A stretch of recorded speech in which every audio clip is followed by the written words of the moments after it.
Baseball is a feature presentation of New York Mets Baseball Network and is brought to you by DeVoe Paint, a division of the Celanese Corporation, the originators of the colors of the 70s. Put a little color in your life. Go DeVoe.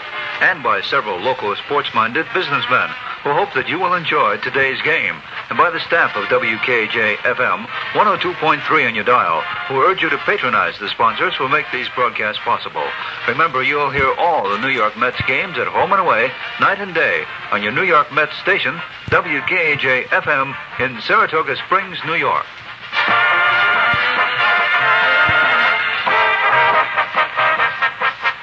So far in this set, each team has won one. Mets won on Friday night. The Reds won last night. So this is the rubber game of the set, and after this game, the Mets will be flying on down to Houston, where they'll take on the Astros in 3 games before coming back to Shea Stadium in New York against the Cardinals on Thursday night. Pittsburgh lost last night while the Mets were losing here, so the Mets stay in second place in the Eastern Division, 1/2 game back of the division-leading Pirates. And the Cincinnati Reds, of course, are on top in the Western Division of the National League. Starting pitchers today for the Mets, it's Tom Seaver. And for the Cincinnati Reds, a left-hander, Ross Grimsley. We'll have the starting lineups in just 1 minute. A word from Globe Supply for all the baseball fans. You may also be a fisherman. Globe Supply, downtown Saratoga, is the place to shop for all your fishing needs. Choose from their wide selection of lures, reels, hooks, landing nets, and clothing. And if you're a beginner, stop in at Globe Supply and see their Shakespeare match sets consisting of rod, reel, and line, priced from $9.95 and up. That's Globe Supply, 449 Broadway in Saratoga Springs. And remember, there is plenty of free parking at the rear of the store. Personal service you can trust. There's only one place in town where you can still find this is true. Ernst Brothers. For 3 generations, Ernst Brothers has served the Saratoga County homeowner, and that tells it all. For your aluminum siding work this summer, call George Ernst, and he'll give you a free estimate. Dependability speaks for itself, and after 3 generations of hard and dependable work, Ernst Brothers is ready to serve you. So phone 584-1859 for Ernst Brothers.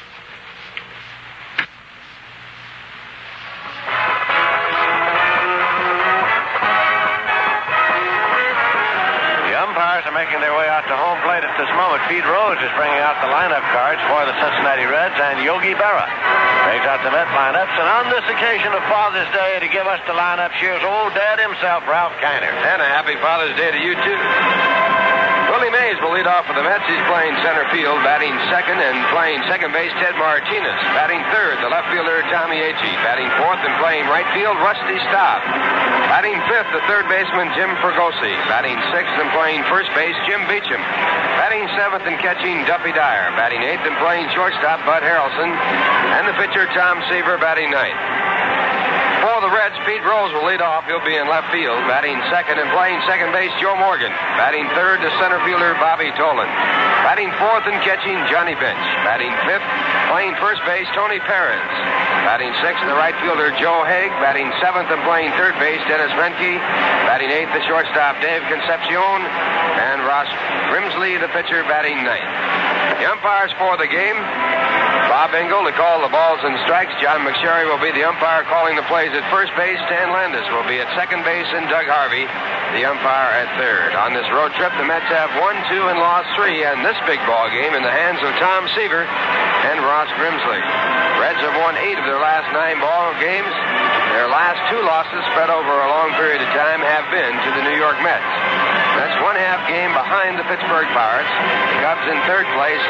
They are 3.5 games back. And the Reds in first place in the Western Division by 2.5 games over Houston. Good crowd on hand here last night. The second biggest crowd ever in Cincinnati baseball history as 51,617. Saw the Reds defeat the Mets by a score of 8-2. And now the Reds being introduced. Johnny Bench, Tony Perez, and the rest of the ball club going out on the field. Now here's one of your favorite Mets.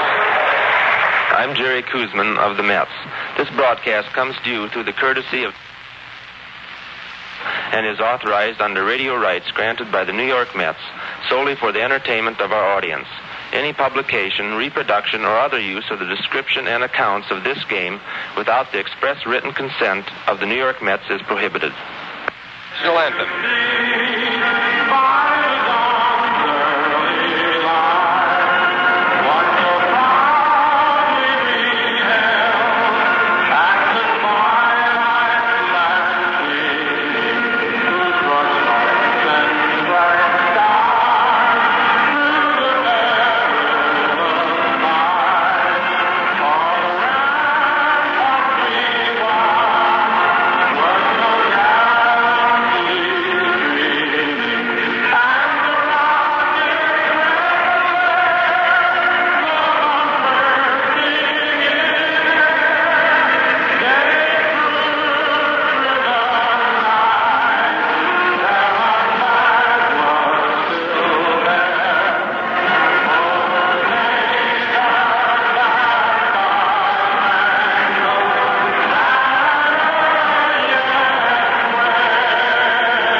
From Cincinnati, Ohio, and this ball game coming your way from Riverfront Stadium on the banks of the Ohio River. Mets after this ball game move on to Houston for a 3-game series. It's going to be Matlack, McAndrew, and Kuzman pitching in the 3 ball games there.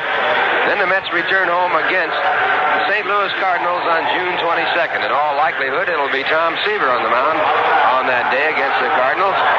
They'll play the Cardinals a 4-game series in that next homestand. The 22nd and 23rd are night games on Thursday and Friday night. The 24th and 25th are day games on Saturday and Sunday. And then a 2-game series with the Pittsburgh Pirates. Pittsburgh playing on Monday night, the 26th, and Tuesday afternoon, the 27th. So in that next homestand, only 6 ball games, but 6 big ones.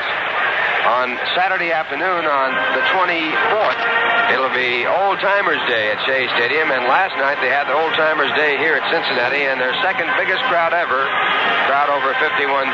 We're looking forward to a big crowd on Saturday afternoon, and if you haven't made your arrangements for tickets for that next homestand, we suggest you do so. The ticket booth at Shea Stadium is open today, so if you drive by that way, why don't you drop in and get set for the coming ball games for the year. And now stepping in the batter's box, Willie Mays. And here for the play-by-play, old dad himself, Lindsey Nelson. Thank you very much, Ralph Cannon. Hello again, everybody. Willie Mays, with the New York Mets, has a batting average of .340. His overall batting average for the year with the Giants and the New York Mets is .260. Willie's had 2 homers and 10 runs batted in. Here's Grimsley's first pitch, and it's a fastball low and away for ball 1.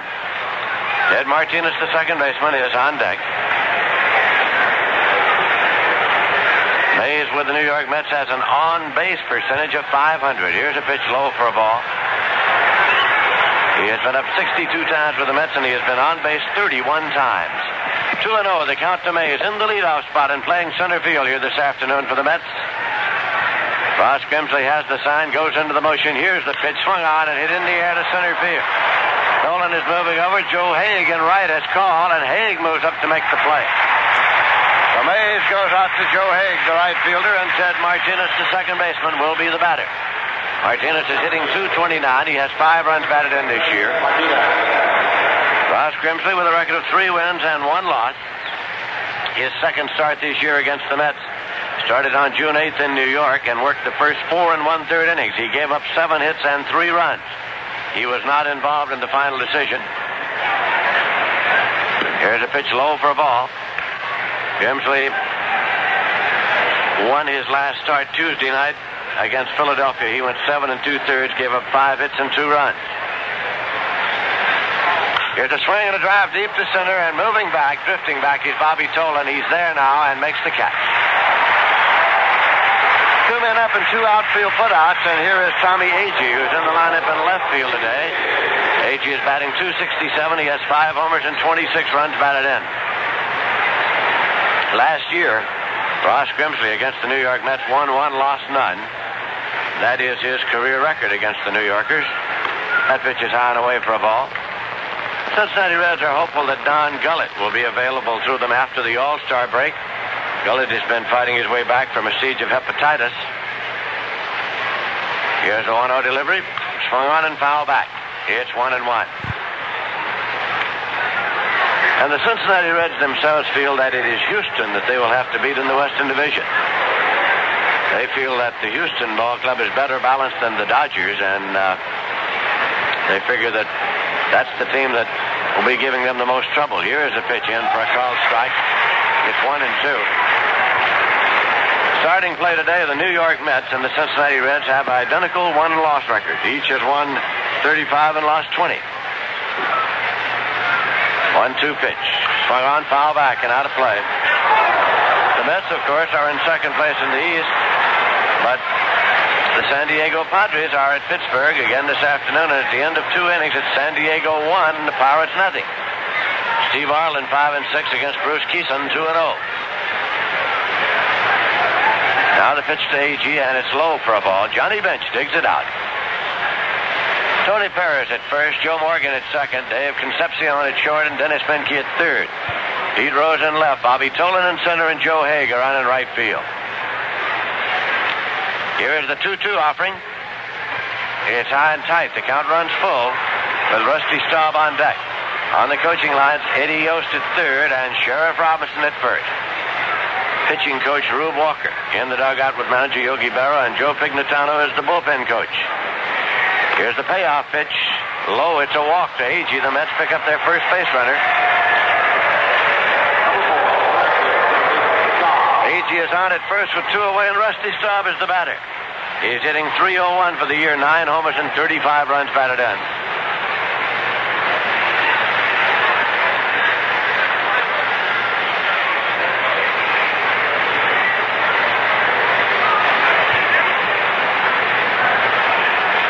Ross Grimsley bends forward to take the sign. Perez holds against A.G. at first. Here's the pitch, and it is in there for a called strike. We were talking to Johnny Bench on the close-up show today before the ball game, and it was pleasant to hear him speak of his father in such obvious tones of affection.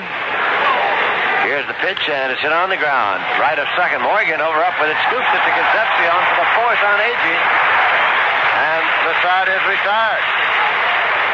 So it's no runs, no hits, no errors, a walk and 1 left. And in the middle of the first inning, the score is the Mets nothing and the Reds coming to bat. Say, do you like to dig a little in old Mother Earth? Well, Ted and Doris Schrader are ready to help you. Now, they won't help you dig, but they can supply you all the plants and flowers that you'll ever need. We've been telling you that Schrade's Gardens is a small but growing business. Now they've grown to 4 large new greenhouses, and they feature the largest air-blown greenhouse.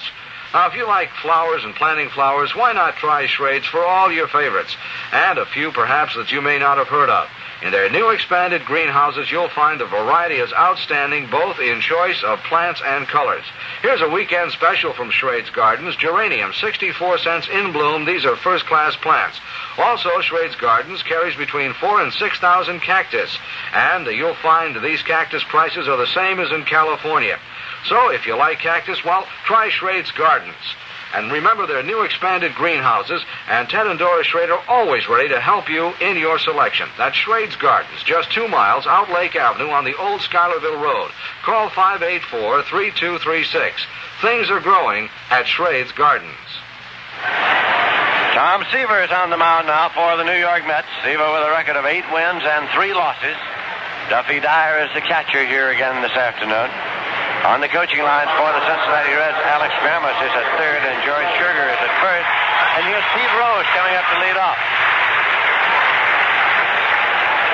Rose is hitting .261. He has 1 homer, 14 runs batted in. He's a switch hitter batting left against Seaver. Bob Engel is the umpire calling balls and strikes here today. John McSherry at first, Stan Landis at second, and Doug Harvey around at third. Here's Seaver's first pitch, and it's high for a ball. Seaver is 27 years of age with a lifetime record against the Reds of 7 wins and 10 losses. Fastball, and it's low. Last year against Cincinnati, Seaver won 1, lost 2. Overall, last year, of course, he won 20 games and lost 10. His record this year against the Reds is 0-1 so far. That pitch is high. 3-0 is the count to Pete Rose with Joe Morgan on deck.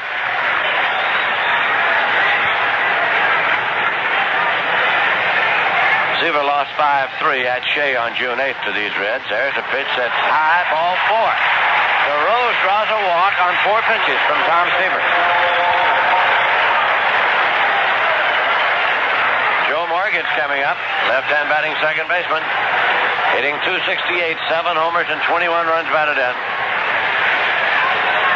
Seaver pitched against the Reds on June 8th. He gave up 7 hits, 4 runs, walked 2, and struck out 9. Here's a swing and a foul ball. Back to first, out of play. This is Seaver's 13th start of the season. His last victory was over the Braves on June 3rd.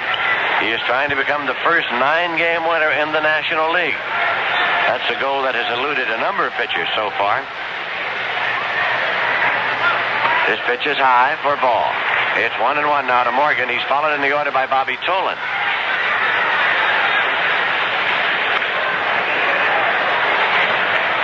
Ted Martinez playing second base. Bud Harrelson at short. Jim Fregosi at third. And Beecham is holding against the runner at first. Here's a foul ball out of play. 1-2. Jim Beecham, right-hand batter, in the lineup today at first base. Leon Jones still suffering the bad effects of a collision with Joe Morgan here on Friday night in which he strained an elbow. Now the 1-2 pitch is low and inside. 2-2. It's artificial turf here at Riverfront Stadium, except for the areas around each base, the mound, and home plate. Swinging a foul ball to the left side, out of play. Right on into the Med dugout, where it's grabbed by Wayne Garrett.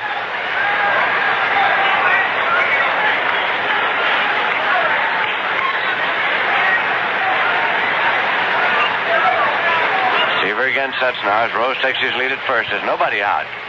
Fastball inside. 3-2 the count to Morgan, a fellow who leads the major leagues in stolen bases with 25. Kind of fellow you don't want to put on. Tolan is next in the order. Here's a payoff pitch with Rose running. It's low, a walk.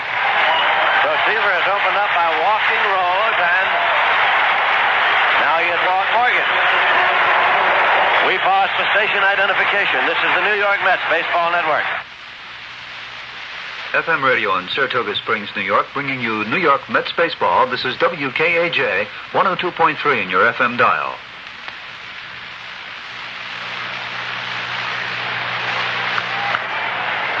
This is Lindsey Nelson with Ralph Kanter and Bob Murphy at Riverfront Stadium in Cincinnati, Ohio. The Reds have 2 men on, nobody out, and the number 3 man in the order, Bobby Tolan, is at the plate. He's hitting .310 for the year, 4 homers, 31 runs batted in. First pitch is inside for a ball. Seaver having control trouble right from the start here this afternoon in Cincinnati, Ohio. Johnny Bench has moved out on deck. The Red runners lead at first and second. Now the pitch. Swung on, hit the short. One off the house, and he knocks it down, picks it up. Doubles to Martinez for 1, and that's all.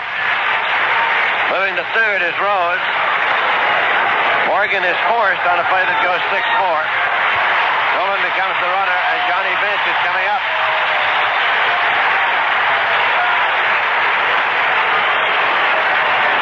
Johnny Bench hitting .301.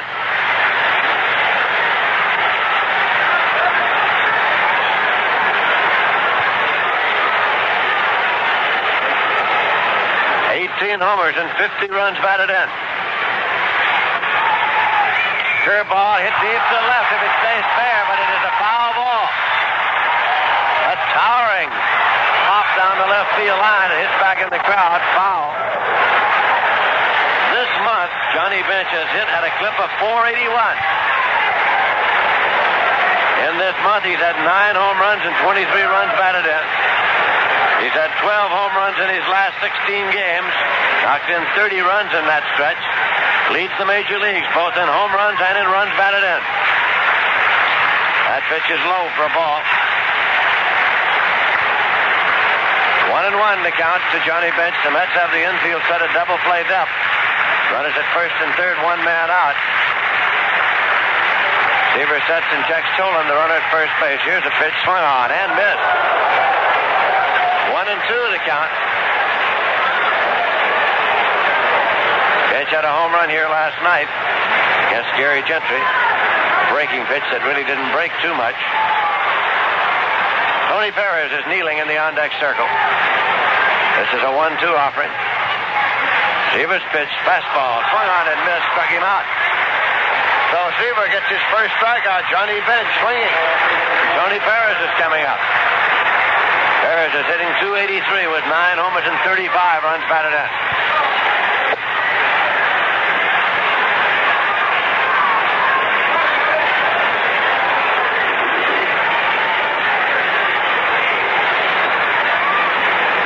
Runners lead first and third. Pitch to the right-hand batter.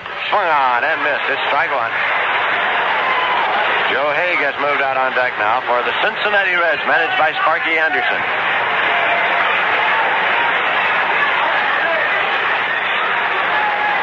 Dyer again flashes a sign, and here's the Seaver pitch. Swung on, foul back. 2 strikes to Perez. It's a beautiful baseball day here. Temperature at game time about 78 degrees. A little breeze blowing here. Shirt sleeve weather in Cincinnati.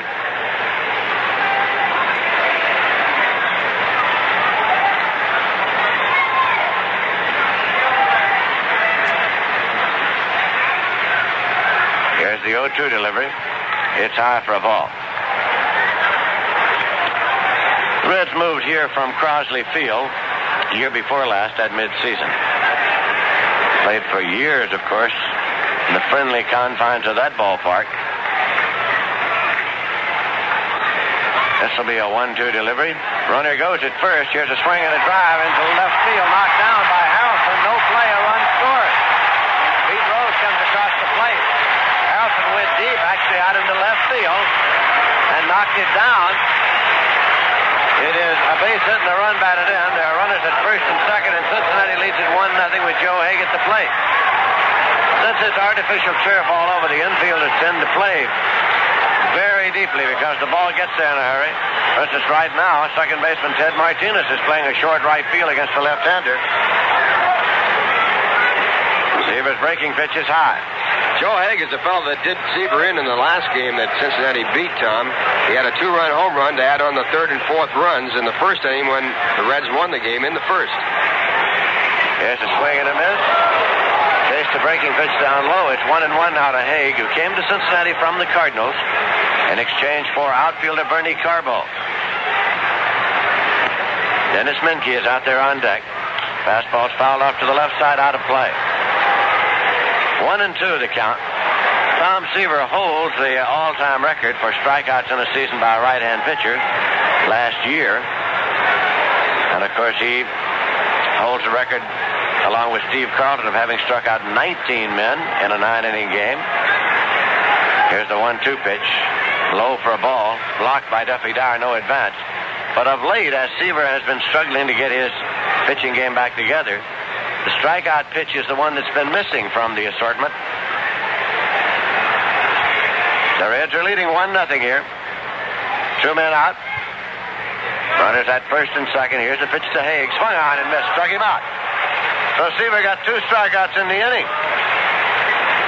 As he gave up a run on a hit. Walked 2. There were no errors, and there were 2 men left. At the end of 1 inning, the score is the Reds 1, the Mets nothing.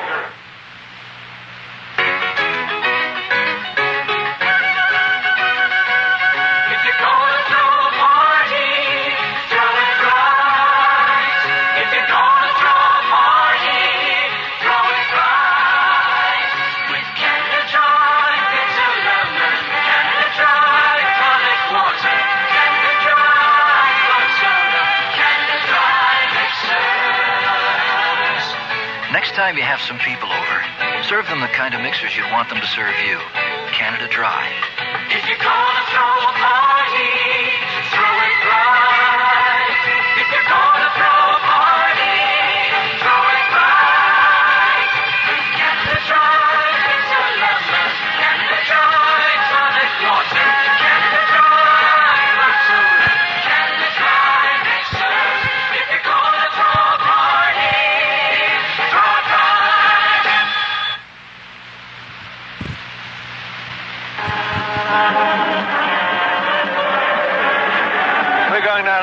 second inning, and it'll be Jim Fregosi up to lead off for the Mets. He's been out of the lineup with a shoulder injury, but back in this afternoon. He participated last night, not in the starting lineup, but he did get into the game. Fregosi is hitting .255, 3 homers and 15 runs batted in, facing left-hand pitcher Ross Grimsley. Going to the fourth inning in Pittsburgh, it's San Diego 1 and the Pirates nothing. Steve Arlen against Bruce Keeson. That's high and away for a ball. Those Pirates have won 11 of their last 14 games. San Diego's lost 13 of 16. Here's the pitch to Fregosi. Swung on and missed. Montreal Expos are at Atlanta again. Rico Cardi has now hit safely in 18 consecutive games for the Atlanta Braves. It's Mike Torres, 5-3 pitching for Montreal. Ron Shula, 2-1 for Atlanta. There's a swing and a foul ball backing out of play, 1-2. Tim McCarver played left field for the Montreal Expos again last night in place of Ken Singleton. Dodgers didn't score in the top of the first at Chicago. It's the Cubs coming to bat. Cubs have won 4 in a row. Bill Singer, 3-7 against Ferguson Jenkins, 8-5. Here's a swing and a foul ball to the right side out of play. The count to Fregosi continues 1-2. The Giants didn't score in the top of the first with the Cardinals coming to bat. Sam McDowell, 7-4 against Scipio Spinks, 3-3. The Phillies, who've lost 5 in a row and 25 of their last 30, are at Houston in a latest start. That's in for a call, strike 3. Grimsley with his first strikeout of the day. He caught Fregosi looking at a breaking pitch. And Jim Beecham is coming up. Jim Beecham, right-hand batting first baseman. Beecham's hitting .250. That's 8 for 32. 3 runs batted in. He has appeared primarily in a pinch hitting role this year. In the American League, the Texas Rangers are at New York to play the Yanks, who won 4 in a row. It's Pete Broberg, 5-4 against Mike Kekich, 5-5. The pitch to Beecham is low for a ball. The White Sox are at Boston against the Red Sox. Stan Bonson, 8-7 against John Curtis, 3-1. Kansas City, the Royals have won 12 of 16, are at Milwaukee against the Brewers, who've lost 9 in a row. Here's a foul ball backing out of play. Baltimore Orioles, on the other hand, have won 9 in a row, and they're at Minnesota. Mike Cuellar, 4-6 against Jim Perry, 5-5. Cleveland is at Oakland, and Detroit is at California.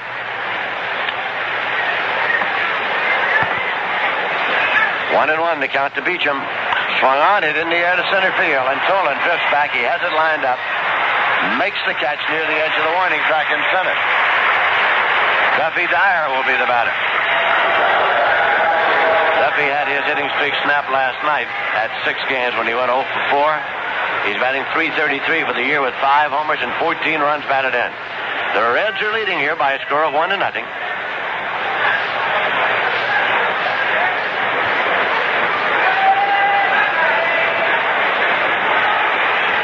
Now the pitch. Swung on, hits it deep, right center field, way back there. And it is off the wall in play. Duffy Dyer's on his way to second, and he's going to try hold up. He's going back to second base. He had an idea of trying to stretch it on to 3 and thought better of it after he'd made the turn. Ball was not handled cleanly off the wall by Haig. Haig and Tolan were over there. Scored as a double off the wall, and coming up now will be Harrelson, switch hitter, who will be batting right-handed. Mets shortstop's batting number 8 in the order, and he's hitting .217 with 1 homer and 10 runs batted in.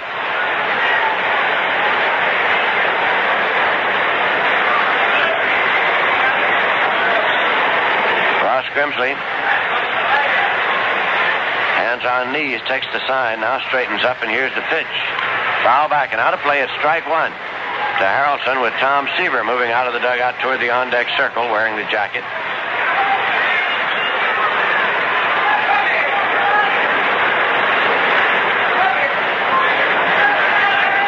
Outfield defense shaded toward right against Harrelson. Outside for a ball. And they have the left fielder Pete Rose way over. Harrelson is capable of pulling that ball down the line, and there's a wide open space back there.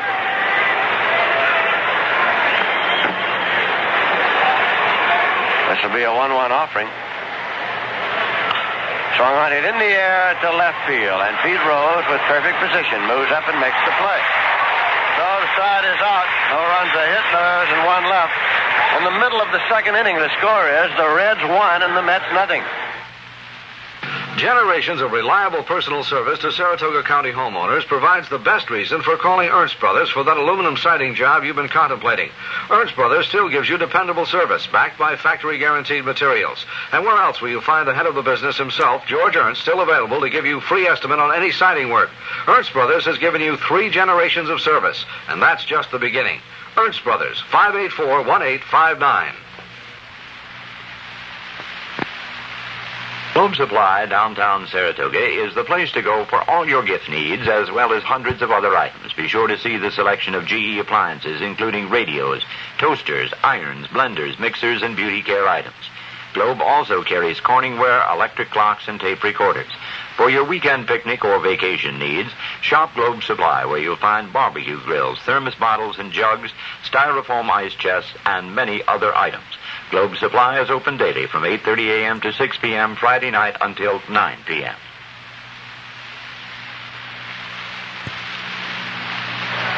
The Cincinnati Reds come to bat in the bottom of the second, and it's Dennis Menke, the third baseman, to lead it off. Menke's hitting .244. He's had 3 homers and 14 runs batted in. Facing Tom Seaver. Seaver with a record of 8 wins and 3 losses.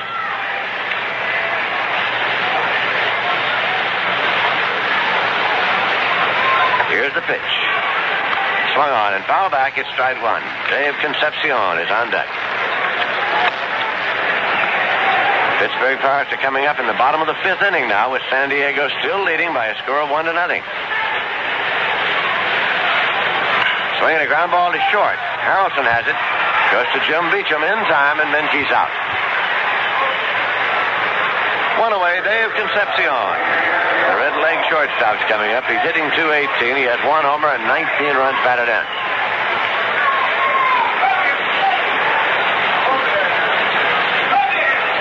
Last night was Old Timers night here at the Cincinnati ballpark. The goodly number of the 1956 Reds back, and the representation of the 1961 New York Yankees. That pitch is in for a call strike, and accordingly, a sellout crowd was on hand. More than 51,000 last night. Keep in mind that Saturday is Old Timers Day at Shea Stadium in New York. Here's a curveball hit into left field for a base hit. Picked up out there by Tommy Agee and played back in Concepcion. Turns and holds with a single and up. Ross Grimsley, the pitcher, coming up. He's 1 for 13. .077. The Mets have to protect against the sacrifice likelihood here now. Fregosi moved way in at third. Beecham holding against the runner and ready to charge. Seaver will be moving into position to field a possible bunt. Grimsley squares around. Tips it back into the glove of Dyer as he tried to bunt it. It is strike 1. He doesn't really square. He just twists his body, running the hand down the bat, getting bunting stance. Pete Rose is on deck. Seaver stepped off to tighten up the runner. Concepcion. There's 1 away. Now the pitch. Grimsley bunts it, fouls it off. 2 strikes. There are many ball players who do not like to square around. I mean by that, moving the front foot around into a square stance to bunt, because they feel they have no mobility in that sense to get out of the way of a pitch. You don't have either. You're sort of glued there, as Menke found out when Sam McDowell plunked him. Grimsley now bunts the ball to Fregosi. He goes to first base, and Martinez takes it there for the out. Sacrifice 5-4 as it moves Concepcion to second, and that brings up Rose.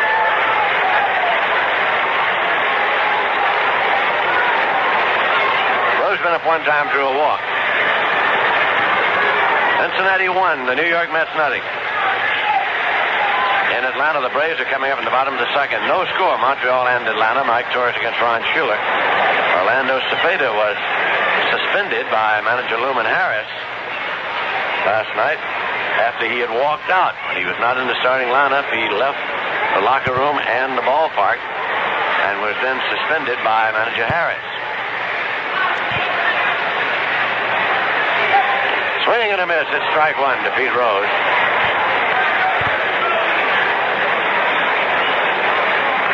Two men out. Rose scored scored the run in the first inning. Seaver delivers. It's a little high, so it's 1 ball, 1 strike.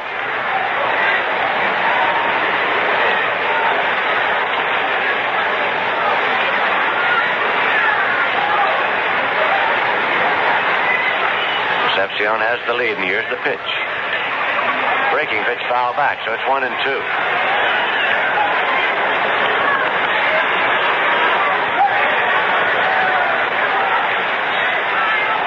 Joe Morgan is on deck for the Reds.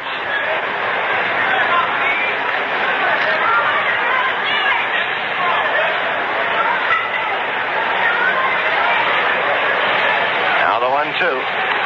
High and tight. 2-2 to Pete Rose.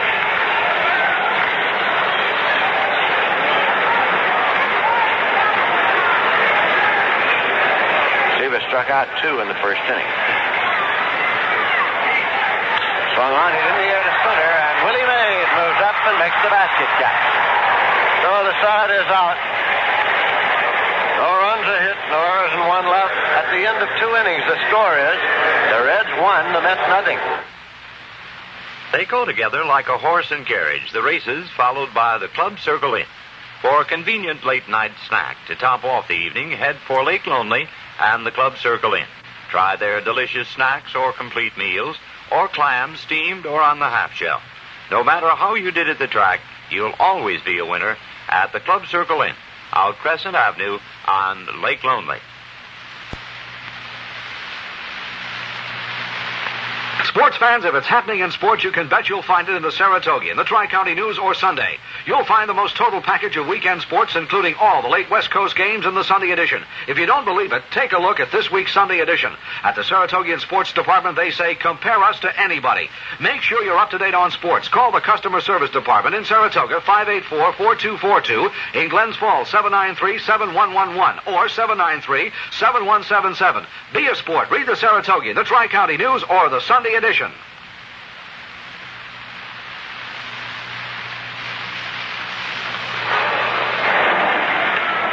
Cincinnati, Ohio, we're going to the 3rd inning, and here for the play-by-play, Ralph Kiner. All right, Lindsey Nelson, and here in the 3rd, it's going to be Tom Seaver, the leadoff for the Mets. Reds leading 1-0. Picked up a run in the first inning on Seaver's wildness. He walked Pete Rose on his first 4 pitches, and then walked Joe Morgan on a 3-2 pitch to put runners at first and second. Bobby Tolan hit into a force play to put runners at first and third, and with Tolan running after Johnny Bench had struck out, Tony Perez hit a ground ball in the hole that Harrelson knocked down, but had no play. And on the play, Rose scored, and that's the way the ball game stands. Tom Seaver had a home run in his last ball game, and he looks low and outside as Grimsley starts off with the fastball.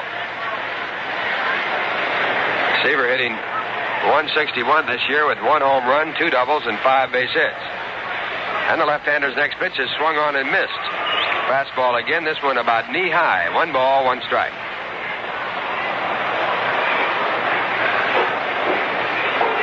Grimsley with a record of 3-1. He has no decisions against the Mets this year. Here's a high pop-up in foul territory. Johnny Bench looking for the ball, loses it in the sun, and Perez comes in to make the play from first base. Tony Perez making the out in foul territory, 1 away. It brings up Willie Mays. Mays flied out to right field, right center field his first time up. 2 for 5 in this series. His average at .258 overall. And as Lindsay said, he's been on base just about 50% of the time as a New York Met. First pitch has popped up, and this one in fair territory to the first baseman, Tony Perez. And he makes the play, 2 away.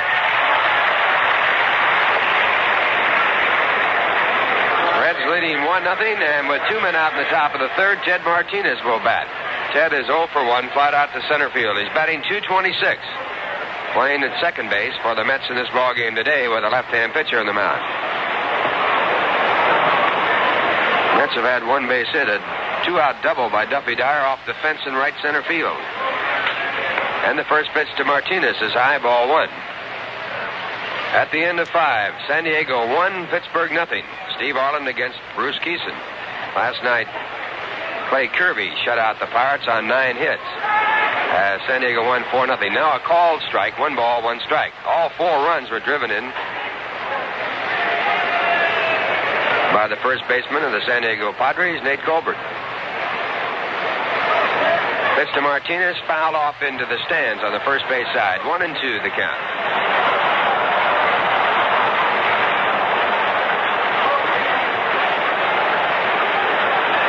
Clay Kirby has a string of 22 consecutive scoreless innings pitched against the Pittsburgh Pirates this year. 1-2 pitch. It is grounded to the second baseman, Joe Morgan. He fields the ball. The throw to first base retires the side in order.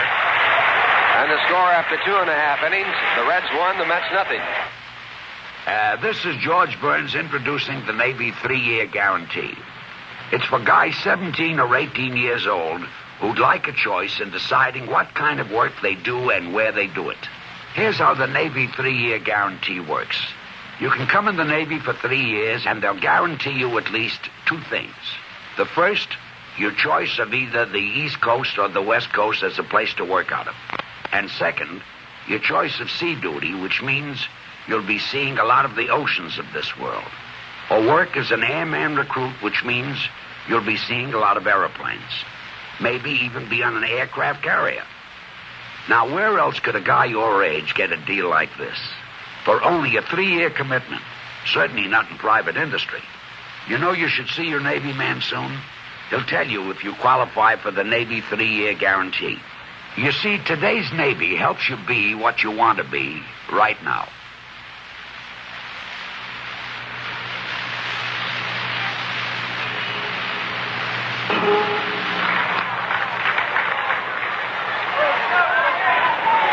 It's the bottom half of the third. The Reds hitting as they lead by a score of 1-0 against Tom Seaver, and Joe Morgan will lead off. He walked his first time up. Morgan now has had 44 walks this year, and the first pitch flattens him. He goes right down to the dirt. It's ball 1. Morgan has an on-base percentage for the Reds of about 400, 40% of the time. Left-hand batter. Seaver back, and the next pitch is high. 2 balls, no strikes. Morgan hitting .268. He has 7 home runs, 21 runs batted in. He leads the National League in runs scored with 55. And Seaver misses high and away, and it's ball 3. And Seaver's still having command trouble on the mound. Just can't get that ball where he wants. And he's working down toward Johnny Bench, the hottest batter in baseball. And there's ball 4, and Seaver walks Morgan for the second time, his 3rd walk in the ball game. That'll bring up Bobby Tolan. Tolan hit into a force play his first time up. Left-hand batter with good speed, hard to double up. Batting at .308 with 4 home runs, 31 RBIs.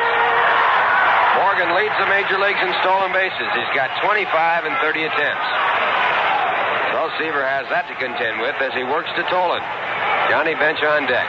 Toss to first base, a lob toss, and Morgan back easily. Morgan has been a key man for the Reds in that red machine. Now throw to first base. It's in the dirt, dug out by Beecham. Good play by Jim, the first baseman.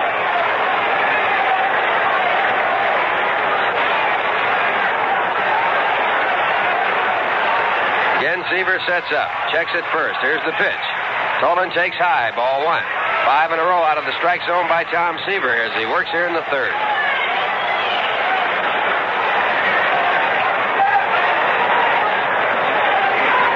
Trying to become the first 9-game winner in the National League. It's been a jinx number for several pitchers.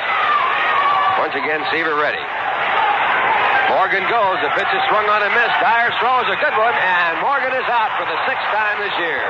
Fine throw by Duffy Dyer as he got that ball away in time. So a big play by Duffy Dyer, who has moved into the number 1 catching spot for the New York Mets. Cloud of dust rising up over shortstop and blowing out toward left field. It's a artificial turf all the way around except for the bases, the pitcher's mound, and home plate. Next pitch is in there for a called strike, and Seaver gets a breaking ball in. It's 1-2.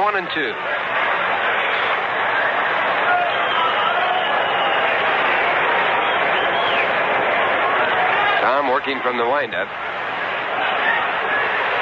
And the 1-2 delivery. Curveball fouled back. Count remains 1 ball, 2 strikes. Between Morgan and Tolan, they have 42 stolen bases. Next pitch is hit just to Jim Fregosi, and he jumps high in the air for the soft liner, knocks the ball in the air, and then catches it as it comes down. Little lobbed type easy fly ball almost over the head of Jim Fregosi. That brings up Johnny Bench with no one on and 2 men out. Bench was struck out his first time up. Seaver got him with a fastball. Bench leading the major leagues in home runs with 18, 50 runs batted in, hitting .299. His great year was 2 years ago, and he's ahead of his pace of 1970. The first pitch is outside, ball 1. This time in 1970, he had 16 home runs and 43 RBIs, was hitting .272. He was the most valuable player in 70. He grounds the next pitch down to third. Fregosi up with it, throws over to first base in time for the out, and Seaver retires the Reds in the third. No hits, no runs, no errors, a walk, a man thrown out at second, and no one left on base. And the score at the end of 3, the Reds won, the Mets nothing.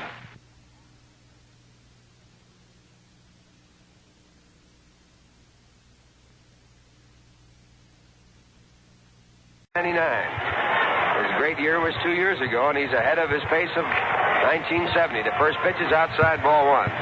This time in 1970, he had 16 home runs and 43 RBIs, was hitting .272. He was the most valuable player in 70. He grounds the next pitch down to third. Fregosi up with it, throws over to first base in time for the out, and Seaver retires the Reds in the third. No hits, no runs, no errors, a walk, a man thrown out at second, and no one left on base. In the score at the end of 3, the Reds won, the Mets nothing.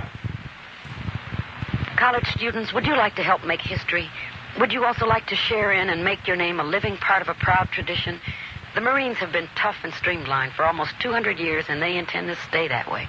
They planted the American flag on the shores of Tripoli, raised the stars and stripes at the Palace of Montezuma during the Mexican War, were the first to land in Europe in World War I, and raised Old Glory atop Iwo Jima.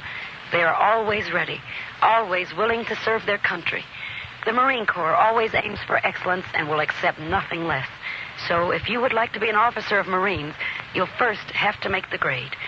Why not start your program while you're still in college? Join the platoon leaders class. There are no drills or military classes to attend during your school year. Then when you graduate, you'll be qualified to be commissioned as a lieutenant of Marines. Ask your Marine Corps representative for more detailed information.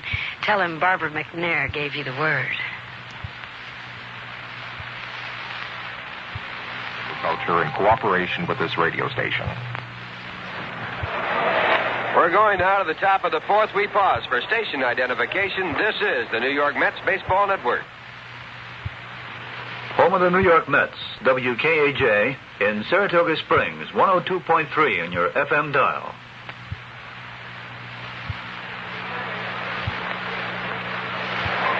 I'm Ralph Kiner, along with Lindsey Nelson and Bob Murphy, and for all you fathers out there, a very happy Father's Day. We hope that your day is as pleasant as it is here in Cincinnati.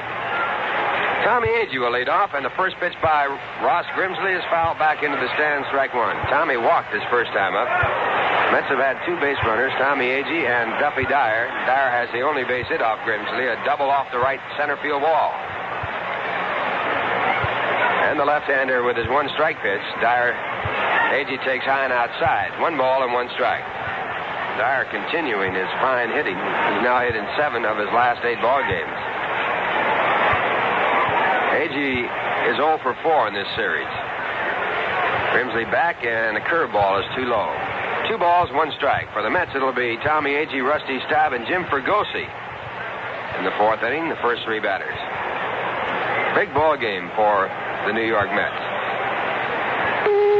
Agee drills 1 foul into the stands down the right field line. Long foul ball, and the count 2 balls, 2 strikes.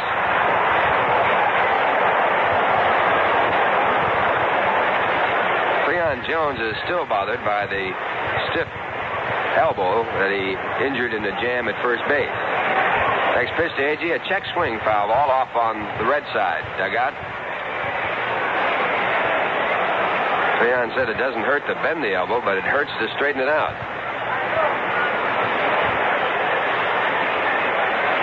Grimsley, 6'3", 22 years of age. And the pitch back to Agee is a changeup curve hit down to third. Menke fields the ball, throws to first base, one away.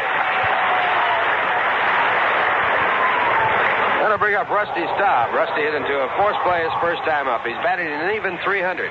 9 home runs, 35 RBIs. He has 62 hits this year. That leads the Mets.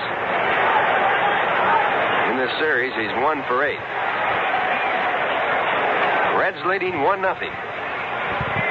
Got a run back in the first. First pitch to Staub, foul back into the stands. A lot of foul balls hit by the Mets, so Grimsley must have a very live fastball. He has a lifetime record in the major leagues of 13 wins and 8 losses. Lifetime against the Mets, he's 1-0, and a fastball is right through, a called strike 2. Mets hitting has really bogged down. They've really had to scratch out the runs. Next pitch is fouled back, so the count stays at strike 2. Ironically, in the 2 games on this trip that they have hit well, they lost both games. Hitting a total of 7 home runs in the 2 games and losing.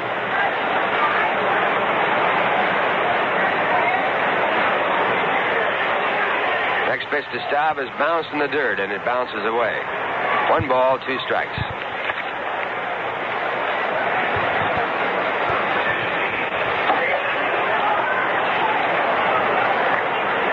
That's 3 games ahead of the Cubs and 1.5 game back of Pittsburgh. 1-2, and the pitch back to Staub. Hit in the air to left field. Pete Rose is under the ball, now moving up. And he makes the catch, 2 men away. That will bring up Jim Fregosi, who struck out his first time up. He was called out on strikes looking at a curveball in the second, the only strikeout that Grimsley has in this ball game. Fregosi hitting .253, 3 home runs, 15 runs batted in. Reds lead 1-0. 2 men out, top of the 4th inning. First pitch is fouled back, strike 1. Grimsley continues to throw pitches that are fouled off. The end of 5 1/2. San Diego 1, Pittsburgh 0. Arlen against Keeson. 1 strike pitch.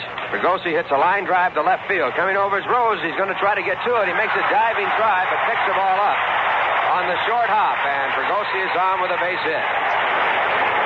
Rose making a sliding, diving try and got to the ball on the short hop. Sign given by the third base umpire, Doug Harvey. The Mets have their second hit of the ball game, and Jim Beecham coming up.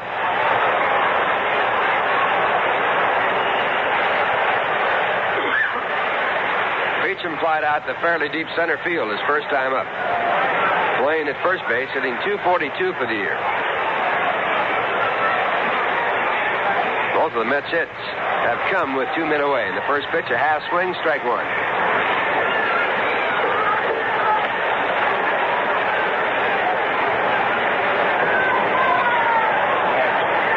Mets in this series have had a total of 4 runs, 2 in each game. Winning the first, losing the second. Next pitch is swung on and foul tipped into Bench's glove, strike 2.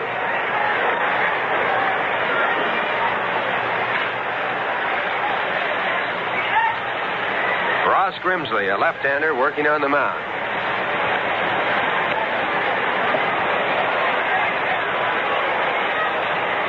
Two strike pitch is lined by the shortstop into left field for a base hit.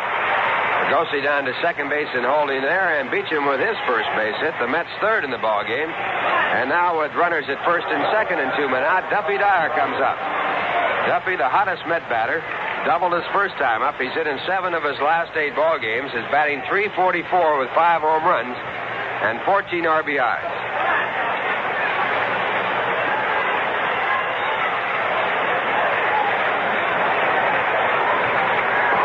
Mets now have their second man in scoring position in this ball game. Grimsley checking out the signs. Now goes into the set position. The first pitch. Dyer takes it. It's low and inside. Ball 1.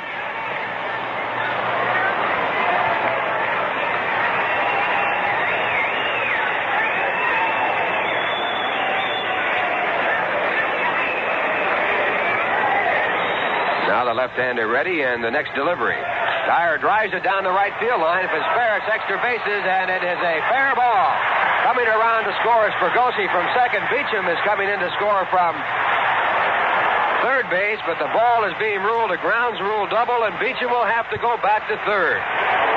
So the Mets lose a chance to go ahead in the ball game. And we cannot see what happened down in the right field corner. It is blocked from our view, but we'd have to believe that the ball lodged somewhere where the right fielder, Joe Haig, couldn't get to it. Ball hit in fair territory and rolled down in the right field corner and evidently lodged underneath the stand some way. It's impossible to see that area. So we'll just have to assume that's what happened. So the Mets tied up on the second double by Duffy Dyer. They have runners at second and third, and Bud Harrelson coming up. They're going to put him on and pitch to the pitcher, Tom Seaver. The first pitch is outside a ball. Big two-out base hit by Duffy Dyer. Well, we get a little help from the TV cameras on that, Ralph, and a fan touched the ball down there. There is a rule in baseball that the umpire can give the batter as many bases as he thinks he could make. But in this case, it was not invoked because it was ruled grounds rule double by John McSherry, the first base umpire. Now Harrelson is walked. That loads up the bases. It brings up Tom Seaver.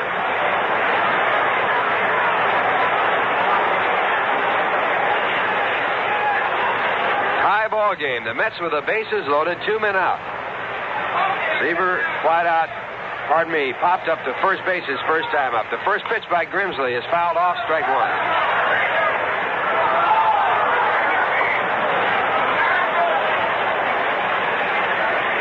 That's a tough break for the Mets. That fan did touch that ball because Beecham would have scored. Now the pitch back to Seaver. Swung on and missed, strike two.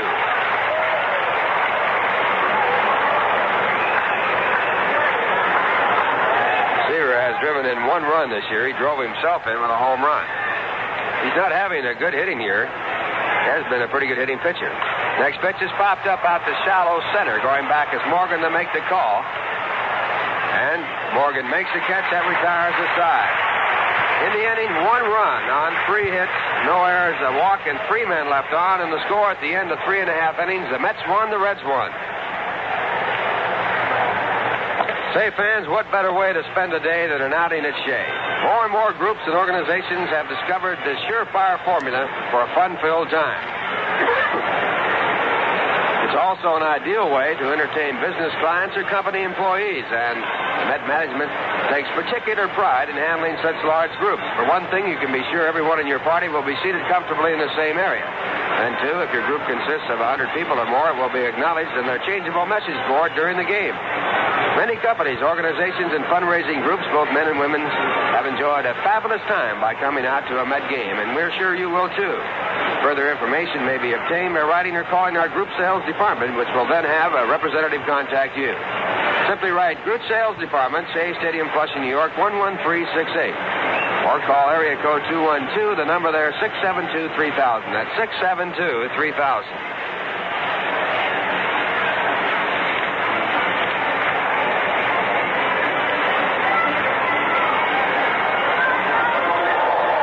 Tie ball game with the Reds coming up in the bottom of the 4th inning. Tony Perez will lead off.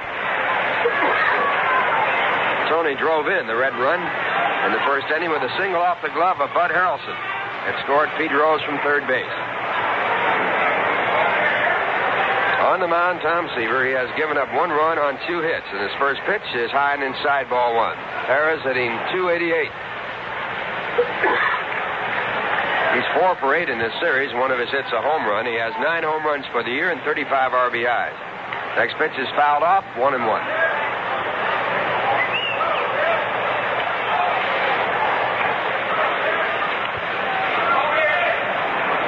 Seaver has walked 3 in the ball game. Started off by walking the first 2 batters, and it cost him a run. 1-1 pitch, a curve swung on and missed. Seaver taking something off the curveball. 1 ball, 2 strikes.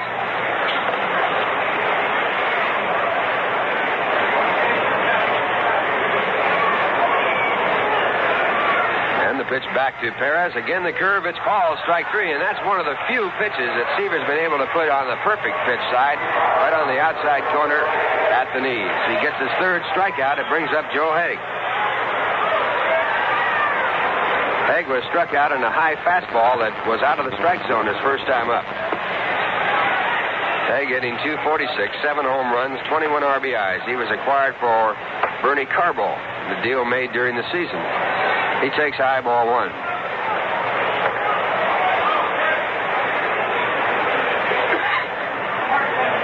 Pitch back. It's inside, a changeup curveball. 2 balls, no strikes. Ironically, the Cardinals traded Haig because he was playing the outfield, and he is normally a first baseman. They wanted an outfielder to play the outfield and got Carbo. Pitch back is fouled back. Carbo is playing the outfield. Haig coming over here, still a first baseman, but still playing the outfield.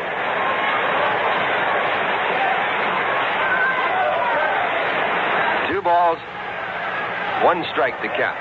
Haig, a left-hand batter. Seaver's next delivery. Hit out to left center field, going over his age. He got a good jump on it, and he'll get to it, and he makes the play. So Agee closing the gap up in left center field, playing left field in this ball game, making the catch for the second out. It brings up Dennis Menke. For the Dodgers, a 2-run home run by Robinson, who started his career here with the Cincinnati Reds.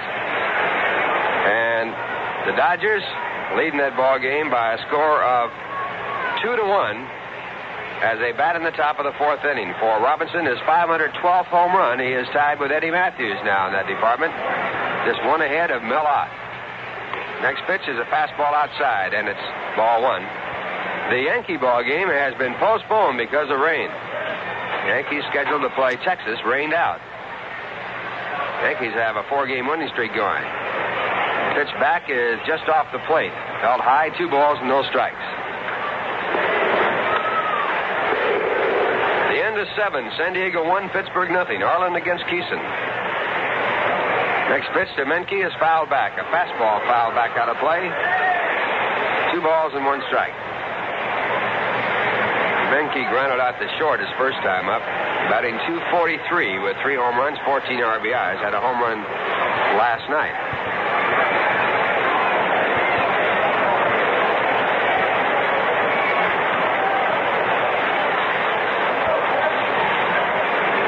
Seaver's 2-1 delivery. It is inside, 3 balls and 1 strike. Tie ball game, 1-1 with 2 men out, bottom of the 4th.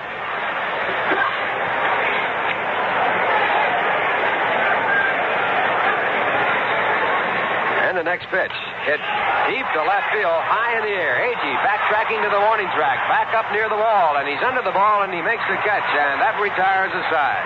Menke just under the ball, a fraction of missing a home run. A 1-2-3 inning for Tom Seaver, his first. And the score at the end of 4, the Mets won, the Reds won.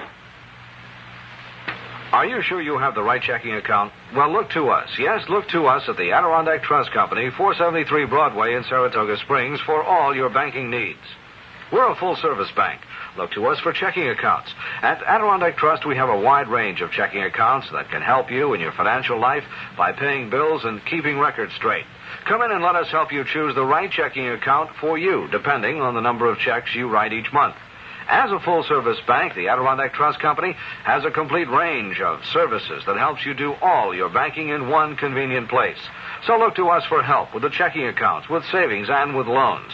Remember, helping is our business. Helping people, helping business, helping our community. That's our business.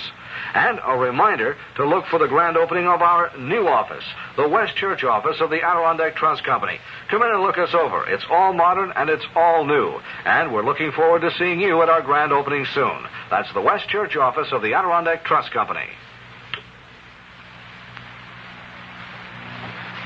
The New York Mets come up now to face Ross Grimsley in the top of the 5th inning, and it's Willie Mays to lead off. Willie's been up twice. He flied to right, and he popped up to first base. Batting average for the year overall is .260. Menke at third, Concepcion at short. Play him very deeply. Here's the pitch, and it is low for a ball. Ed Martinez next in the New York Met batting order. The score is tied 1-1 here in the top of the 5th.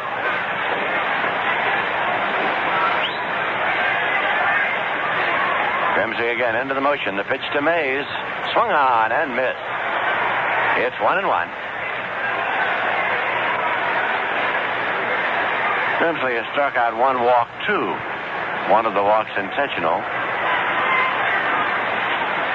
Breaking pitch, line into center field. It's in for a base hit for Willie Mays. Bobby Tolan up with it, plays it back, and Mays turns and holds with a leadoff single here in the fifth. Ed Martinez has slid to center and grounded out second to first. He's looking down to sign man Eddie Yost. As he comes up to the plate, the score is tied now at 1-1.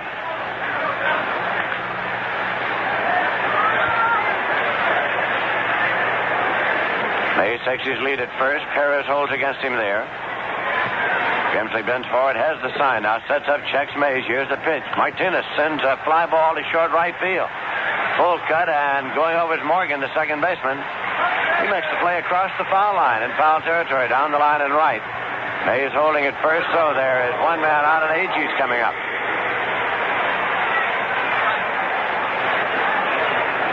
Agee has walked, grounded out third to first so far in the ball game.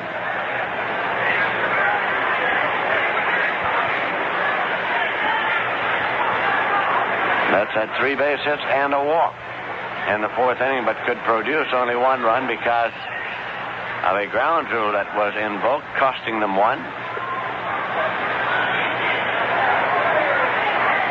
Grimsley sets up now, checks the runner. Here's the pitch swung on, foul off to the right side, out of play. It's strike 1. Agee's followed by Rusty Staub in the Met batting order.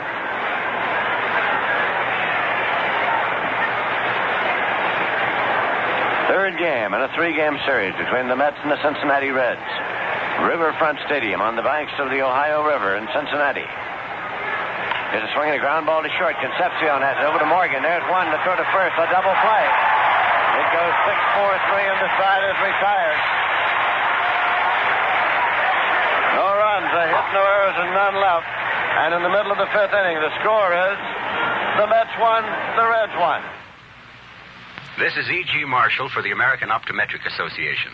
All of us marvel at the wonder of television, but we seldom think about the far greater miracle that enables us to enjoy it, our vision. If you're not seeing as well as you should, your vision specialist is ready to help you. Remember, life is worth seeing.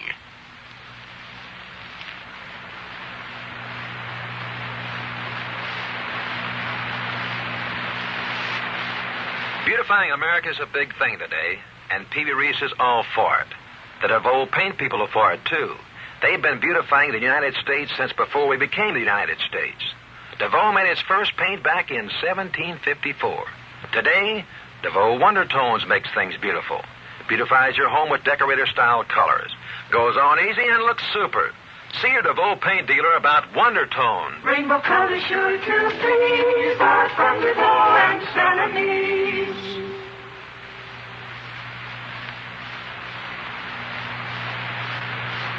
Baseball. Cincinnati Reds will come up now in the bottom of the fifth inning to face Tom Seaver. Seaver has struck out 3, walked 3 so far. Reds scored in the first inning. The Mets scored in the fourth inning. Shortstop Dave Concepcion will lead off. He has been up one time and had a base hit.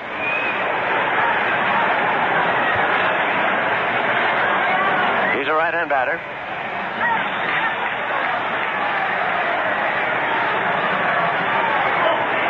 Seaver into the motion. Here's the pitch. Swung on it on the ground up the middle, and Martinez goes over, comes up with it, throws to first, and not in time. As Martinez raced out into short left field on the carpet here, or rather short center field on the carpet, came up with the ball and then threw all in one motion, but just not in time to get Concepcion. So it is a leadoff single, and Ross Grimsley is up in a sacrifice circumstance. He successfully bunted the ball to move up a runner in the second inning.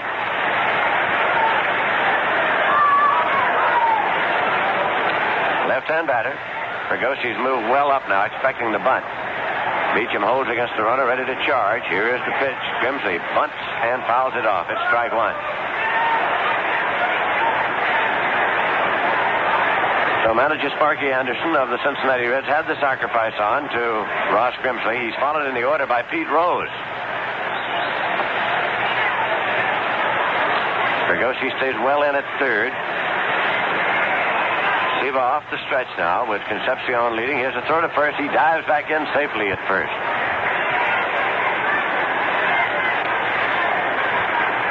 Mets have had 5 hits. The Reds have had 3. Ken Seaver sets. Runner goes, and here's the ball. Foul back. And it nicks Duffy Dyer. Here comes trainer Tom McKenna and to see about Dyer.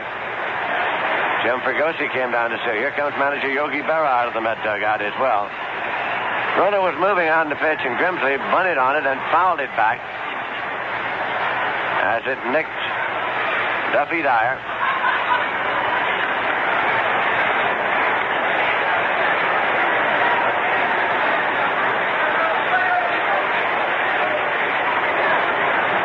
Score is tied here 1-1, and the Cincinnati Reds are batting in the bottom of the 5th inning. Mets will be in Houston, Texas tomorrow night. Duffy getting up. Apparently he's going to be all right. We'll be on the air with radio coverage at 8:25 p.m. New York time tomorrow evening. John Matlack will be going for the Mets. He's won 7 games and lost 2. And Larry Dierker will be the pitcher for the Astros. He's won 5 and lost 4. We'll be broadcasting and televising on Tuesday night at 8:30 p.m. New York time. Jim McAndrew against Ken Porsche.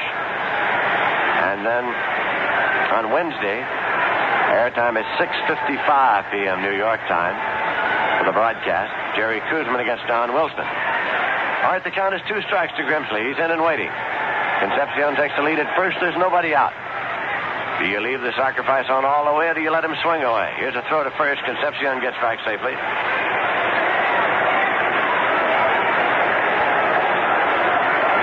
Seaver sets. Runner goes. Ball is bunted up into the air, and Duffy Dyer has a play. Might have a double play. Throw to first, and he's out. Martinez took the throw. A double play. George Sherger, the coach at first, argues the call briefly with umpire John McSherry. But Concepcion is doubled on a play that goes 2-4. Ball was bunted up into the air in foul territory. Duffy Dyer grabbed it and fired down to Martinez covering in time to complete the double play. So there's nobody on, and Pete Rose is the batter.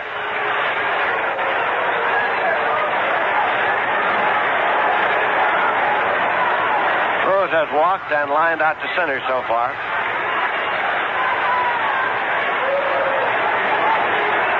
Switch hitter batting left. Seaver into the motion. Pitch is swung on, and it'll over it. Gets Seaver on out into center field for a base hit. Willie Mays returns it, and Pete Rose has singled to center. He lined that ball right back over Seaver's head. In Pittsburgh, the San Diego Padres did not score in the 8th inning.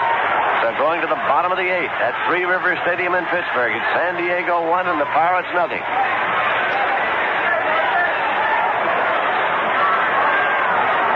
Joe Morgan's the batter, been up twice and walked both times. This pitch is in for a call strike. Start him off with a fastball. Jim Beecham playing first base today for the Mets, holding against the runner here. Seaver checks over his shoulder. Breaking pitch swung on it in the air to right center field. Rusty Staub has a long run, but he gets there and one hands the ball for the out. That retires the side. No runs, 2 hits, no errors, and 1 left. At the end of 5 innings, the score is tied.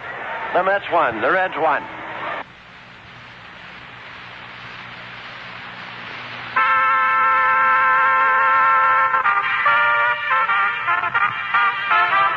Hi, sports fans. This is Bob Walton with some news from Walton Sports Shop, just in time for Father's Day on June 18th. We received a shipment of Wilson Walker Cup golf clubs, 3 woods and 8 irons, including a putter, just the thing for good old Dad. The regular list price of this set is $90, but for this special, we're putting it out for only $69.95. If you mention that you heard this ad while listening to the Mets games, you'll receive free 3 of the famous Wilson K28 golf balls with your purchase of this golf club special. Come take a look at this special. Also, women's and children's clubs, as well as golf shoes and other accessories at Walton Sports Shop, Lake Avenue, here in Saratoga Springs.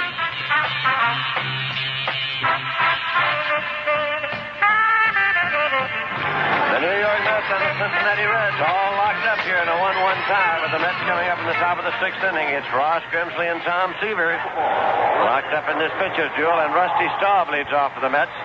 Left-hand batter facing left-hand pitcher. Staub has been up twice. He grounded into a forced play, and he flied out to left field. Staub is batting .298 for the season.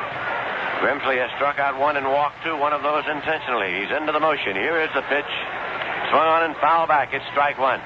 Jim Fregosi has moved out on deck. The Mets have had 5 hits and the Reds have had 4 here this afternoon. Good crowd on hand. Not nearly as big a crowd as last night. What a good one. Here's the strike one delivery. Swung on, fouled off. It's 2 strikes now to Rusty Staub.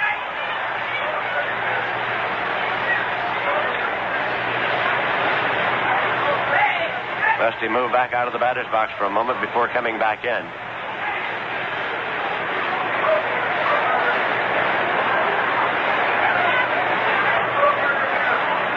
Now here's a pitch, swung on and fouled off. 0-2. Well, we have further information from downstairs about the grounds rules double hit by Duffy Dyer, on which only 1 run was allowed, and on which a base runner, Jim Beecham, who had scored, was sent back to third. He had been at first on the play. And the information is that umpire John McSherry says that on the grounds rules double, the ball bounced into the stands. So it was not a fan interference call, but rather a ball going into the stands, so there could be an advance of only 2 bases on the part of base runner Beecham. That pitch is outside. Had it been fan interference, the umpire is empowered to allow the runners to advance to whatever station he thinks they would have been able to reach. Here's the 1-2 pitch, and it's fouled off and out of play.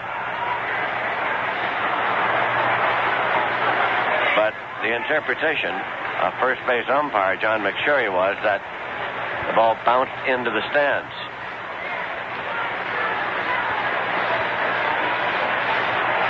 Rusty Staub now, moving around a little outside the batter's box. Slowly moving over toward the on-deck circle. And here comes trainer Tom McKenna out to see if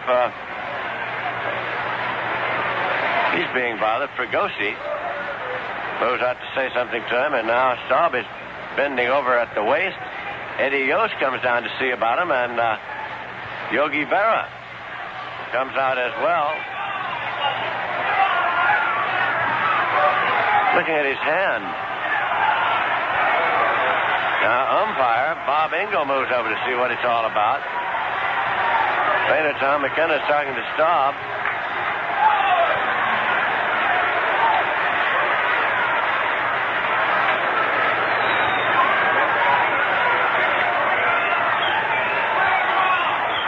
Staub holding the right hand now with the fist clenched while Tom McKenna sprays it with ethyl chloride. Keep down any swelling. Meanwhile, on the mound, Ross Grimsley stays warm by firing that ball in to Johnny Bench.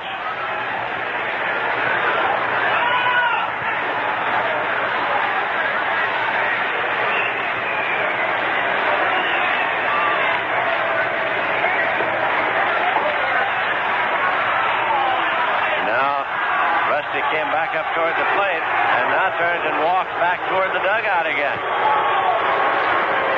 Yogi Berra meets him out there again, and apparently he just feels that he can't do the job, and we're going to have somebody come in here for Rusty Staub. It will be the first time that he has missed an inning of play for the New York Mets this year.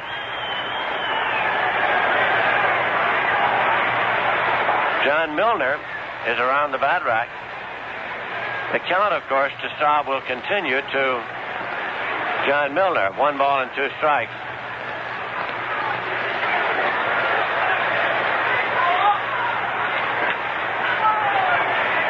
If he should strike out, Staub is charged with the strikeout. If he gets a base hit, he is credited with the base hit.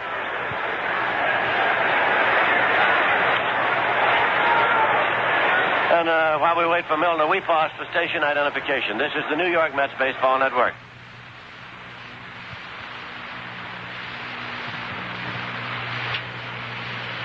This is your New York Mets baseball station, WKAJ, Saratoga Springs, New York, 102.3 on your FM dial. This is Lindsey Nelson with Bob Murphy and Ralph Kiner in Cincinnati. And over in the dugout, Rusty Staub is continuing to get treatment for the right wrist and also a little sickness because of the pain, apparently. And how it came about, I cannot tell you. Milner's up and ready now as Ross Grimsley takes his time from Johnny Bench. Left-hander facing left-hander. Here's the pitch, and it's high, so the count goes to 2-2.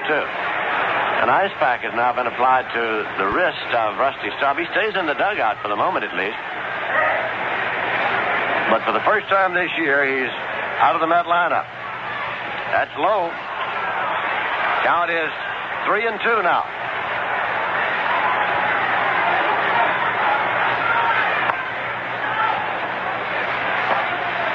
We're in the top of the sixth inning. Score tied 1-1. Payoff pitch. Swung on and hit down the line and left, but a foul ball. Slices off the bat of John Milner as he drilled the payoff pitch down the left field line. A foul ball.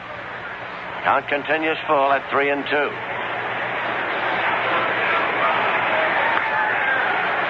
Payoff pitch, and it is low, a walk. So Milner goes down to first base for the base on ball.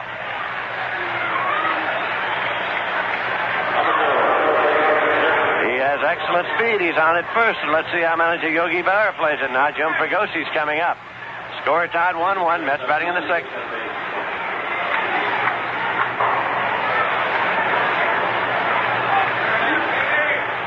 Milner credited with drawing the walk.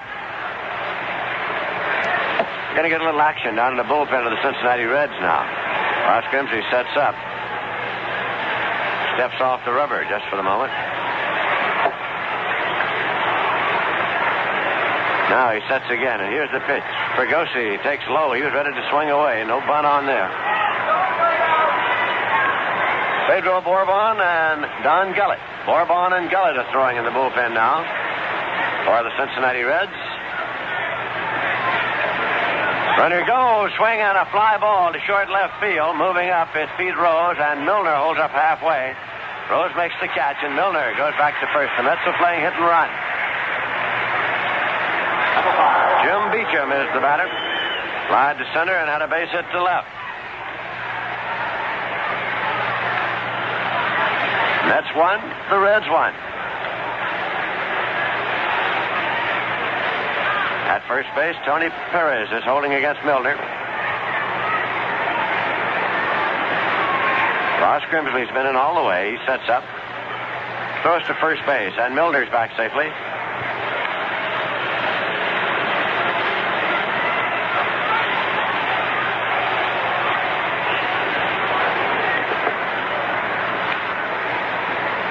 Now the pitch. Swung on and missed. Strike one to Beecham. Beecham is followed in the order by Duffy Dyer, who's had a pair of doubles here this afternoon.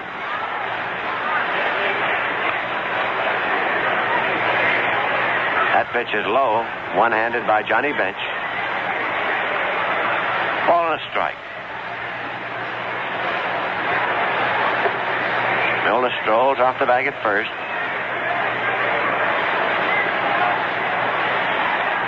Here's 1-1. Throw to first, not in time. Ross Grimsley making the move and firing the ball over to first base. Tighten up Milner. Here's 1-1. Swung on it in the air to right field. Moving up is Joe Haig. He has it lined up. Halfway is Milner. Haig makes the catch. Milner retreats to first. Two away, and Duffy Dyer is the batter. Duffy doubled off the wall in the second inning, and he doubled down to the corner, and the ball bounced into the stands for a ground rule double in the fourth inning. For the year, Dyer is batting .354. He's been swinging a red-hot bat.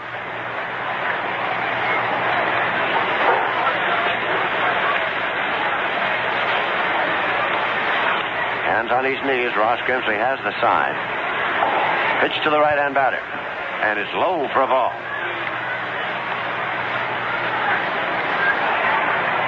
Two men out with a runner at first, and the Mets batting in the top of the sixth inning. in Cincinnati, Ohio.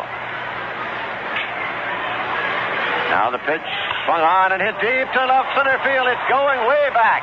And at the wall, Tolan makes the catch and goes into the wall. Tolan made the catch just in front of the wall and then simply got himself on the wall and came off. A long drive into left center field. Off the bat of Duffy Dyer, taken by Bobby Tolan for the out that retires the side. But no runs, no hits, no errors, a walk, and one left. In the middle of the sixth, the score is still tied. The Mets won, the Reds won.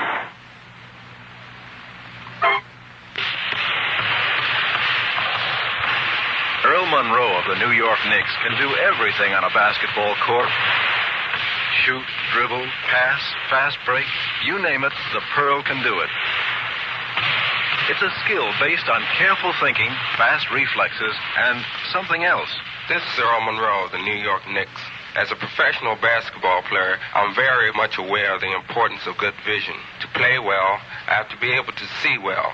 Anticipation is the key to good moves. I watch my opponent, I look for him to commit himself, and then I move fast. Good vision is important to me. Whether you are a player or a sports fan, good vision plays a big role in your enjoyment of any game.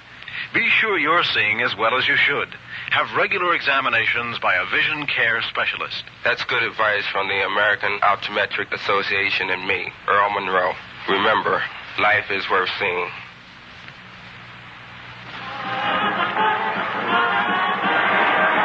And now Tom Seaver will face the Cincinnati Reds here in the bottom of the sixth inning. It'll be Bobby Tolan, Johnny Bench, and Tony Perez coming up. Tommy Agee moves over now to right field. John Milner stays in the ball game in left field. So the alignment for the Mets in the outfield is Milner in left, Mays in center, Agee in right. Bobby Tolan, who just made a spectacular catch of the long drive off the bat of Duffy Dyer, is up to lead off.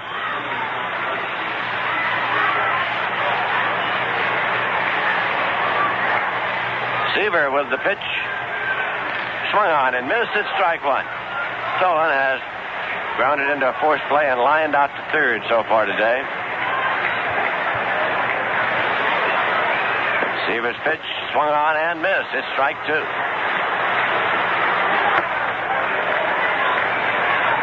Cesar Geronimo is loosening up. Cesar Geronimo loosening up his arm. Here's a swing and a foul ball. He's been used in this series by manager Sparky Anderson as a late inning defensive replacement in right field.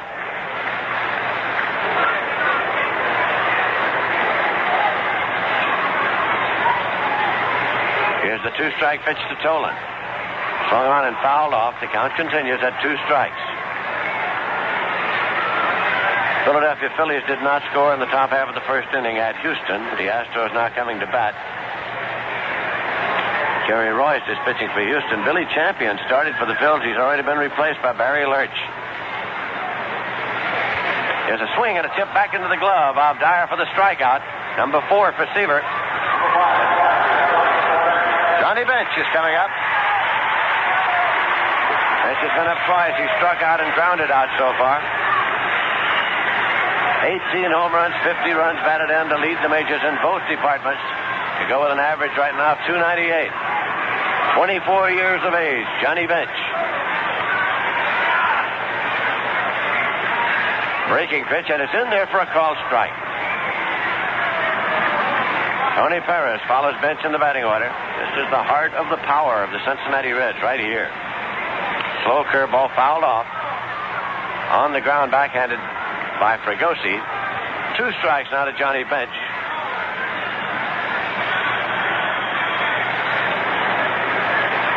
Pittsburgh Pirates did not score in the bottom of the 8th inning. Going to the 9th, it's San Diego 1 and the Pirates nothing. Bruce Keeson has given way to Dave Justy now on the mound for Pittsburgh. There's a pitch out of the way, so apparently they used a pinch hitter in the bottom of the 8th, and now they brought Justy on. Houston got 4 runs in the bottom of the first inning. Houston 4, the Phillies nothing. Swing and a miss. Johnny Bench strikes out for the second time today. That's number 5 for Tom Seaver. Tony Perez had a single, a drive, and a run in the first inning. He was called out on strikes in the 4th. Seaver caught him looking at a third strike curveball, well placed on the outside corner.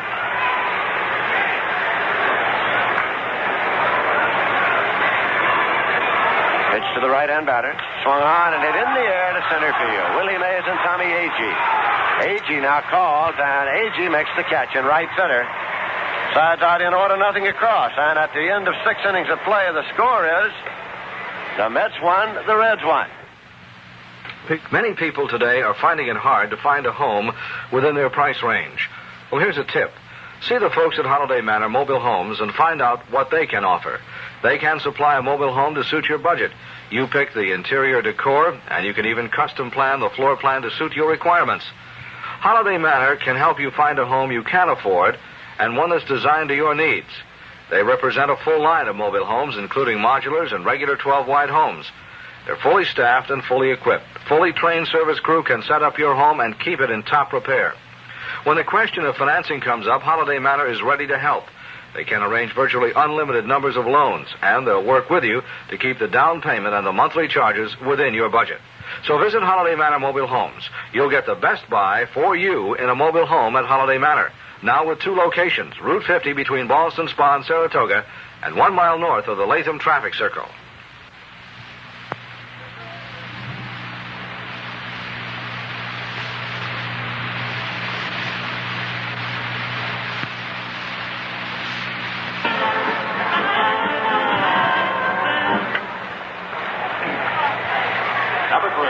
In the 7th inning, Bud Harrelson, batting 8th in the order, leads off against left-hander Ross Grimsley. Bud has flied to left. Last time at bat, he drew an intentional walk. It loaded the bases, brought up Tom Seaver. Grimsley then got Seaver on an infield pop to retire the side. The game is tied 1-1. At a fastball, strike one call. The San Diego-Pittsburgh game is in the 9th. The Padres clinging to a 1-0 lead. Here's the pitch on the way, high and outside, taken by Buddy Harrelson. Tom Seaver is in the on-deck circle, hoping that Buddy can single so he'll be in a position to sacrifice him over. Now the pitch on the way, foul tipped against the mask of Johnny Bench, with Harrelson hitting right-handed against Grimsley. The Cincinnati outfield playing Buddy as though he were a left-hand pull hitter. Huge gap between the left fielder Rose and the left field line. Buddy could get around on one and pull it right over the third baseman's head. He'd have a lot of room to place it. The 1.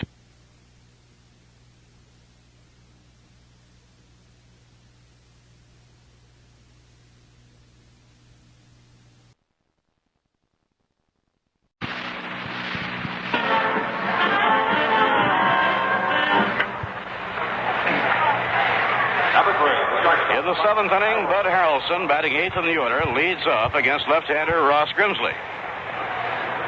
Bud has flied to left. Last time at bat, he drew an intentional walk. It loaded the bases, brought up Tom Seaver.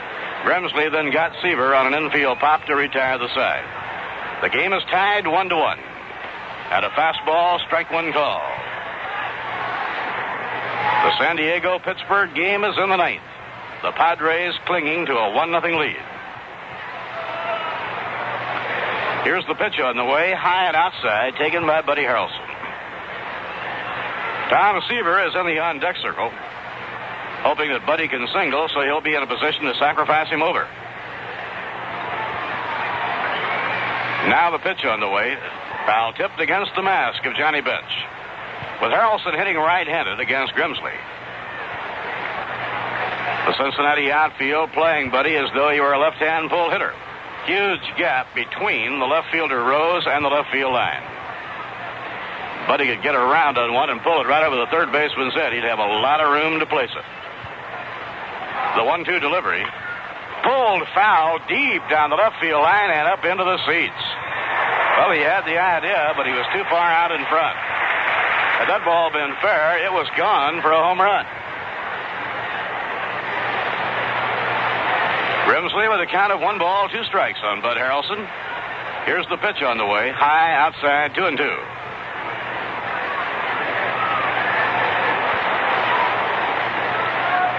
New York 1 run on 5 hits, no errors. Cincinnati 1 run, 4 hits, no errors. It's the top of the 7th. Quite a ball game going here. Rubber game of the series. The 2-2 pitch. And a high fly ball hit to fairly deep left. Back is Pete Rose. On the edge of the warning track, he has it. Number 41, pitcher, Tom. One man away as Bud flies to left. It brings up Tom Seaver. Tom getting a hand from the crowd here in Cincinnati. The outfield playing, Buddy, as though you were a left-hand pull hitter. Huge gap between the left fielder Rose and the left field line. Buddy could get around on one and pull it right over the third baseman's head. He'd have a lot of room to place it. The 1-2 delivery. Pulled foul deep down the left field line and up into the seats. Well, he had the idea, but he was too far out in front. Had that ball been fair, it was gone for a home run. Grimsley with a count of 1 ball, 2 strikes on Bud Harrelson. Here's the pitch on the way. High outside, 2-2.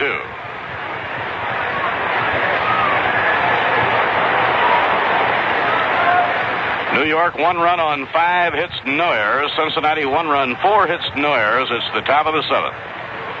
Quite a ball game going here. Rubber game of the series. The 2-2 pitch. And a high fly ball hit to fairly deep left. Back is Pete Rose. On the edge of the warning track, he has it. Number 41, pitcher, Tom. One man away as Bud flies to left. It brings up Tom Seaver. Tom getting a hand from the crowd here in Cincinnati. Seaver has fouled to first and popped to second, nothing for 2. On the year, Tom has 5 hits and 33 times at bat.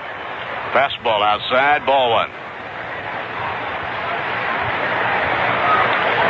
After the game today, the Mets fly to Houston. Foul ball, straight back. 1 ball, 1 strike to Tom Seaver.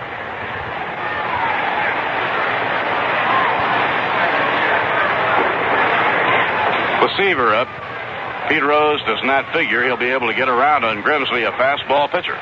And Rose plays him over the alley in left center. Inside and low, 2 balls and 1 strike.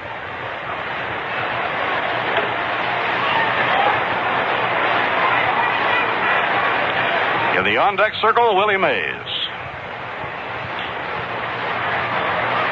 Pitching 2-1. Swing and a miss at a breaking ball. That evens the count, 2-2. The Mets will play 3 in Houston and then fly to New York and open their homestand with the Cardinals on Thursday night. Now the pitch to Seaver, outside and low.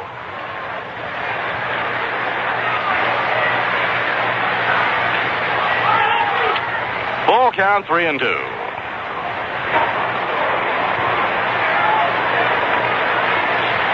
Grimsley over the head. Around comes the arm. Bounce foul. Ross Grimsley has walked 3. 1 of the 3 was intentional.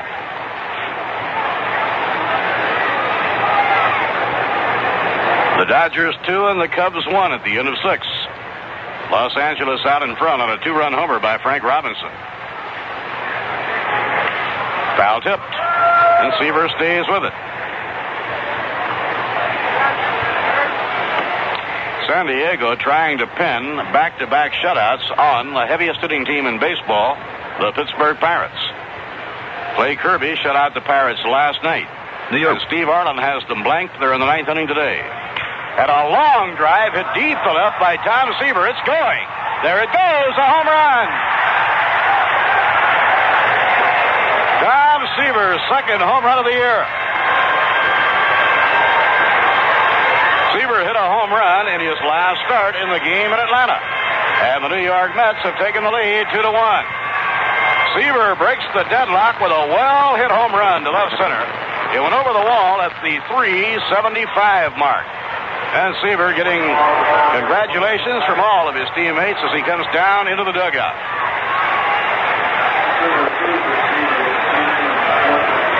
Willie Mays takes outside, ball 1.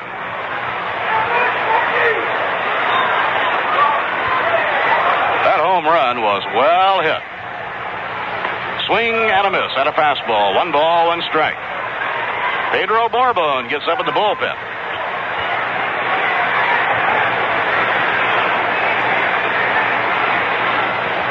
by Ross Grimsley. Breaking ball inside and low. It's 2-1. The home run, the sixth hit of the game for the New York Mets. And it was hit in the power alley. In left center, it went over the wall at the 375 mark. The 2-1 pitch to Mays. A strike at the knees, 2-2. Willie had a single to center his last time up, 1 for 3.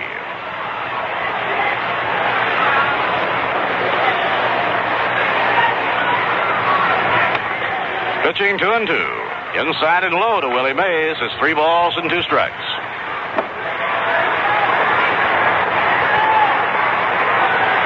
Don Gullett, young left-hander, joins Pedro Borbon in the Cincinnati bullpen. The payoff pitch to Willie Mays. Ground ball hit down to third, backhanded by Menke. And the long throw to Tony Perez, 2 men down. Looking for a full-size cigar for only a dime? Try White Owl's new 10-cent line.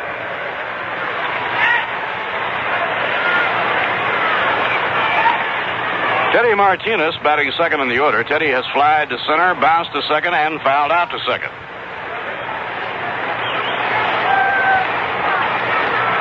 The Mets 2, the Reds 1. We're in the top of the 7th. And a fastball outside, ball 1. Teddy Martinez batting at 221.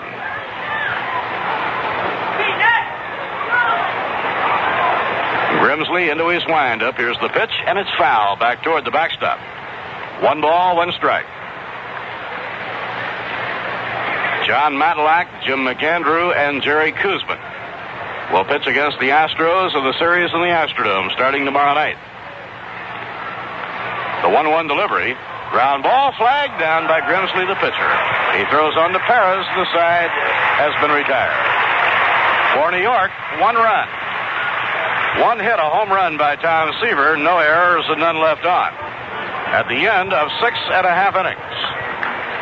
The New York Mets 2 and the Cincinnati Reds 1. Love us all, the love just one. Don't miss love, you'll miss the fun. Love us all, the love just one. Don't miss love, you'll miss the fun. Ginger ale tastes like love. Canada Dry ginger ale. Ginger ale tastes like love. Canada Dry tastes like love. Find someone and share your love. Find someone and dare to love. Find someone and share your love. Find someone and dare to love. Ginger ale tastes like love. Canada Dry ginger ale. Ginger ale tastes like love. Canada Dry. Find someone and share it. Tastes like love.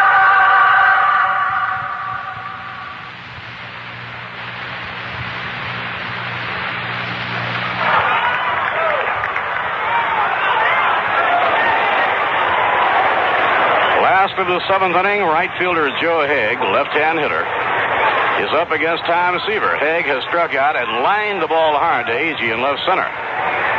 Now the pitch by Seaver. Curve outside, ball 1. Nothing more on the game in Pittsburgh. They're in the 9th inning with San Diego ahead 1-0. Next pitch by Tom Seaver. Pop foul. Hoping for a play. Duffy Dyer. He comes back, and no. Ball hit the screen just above his head.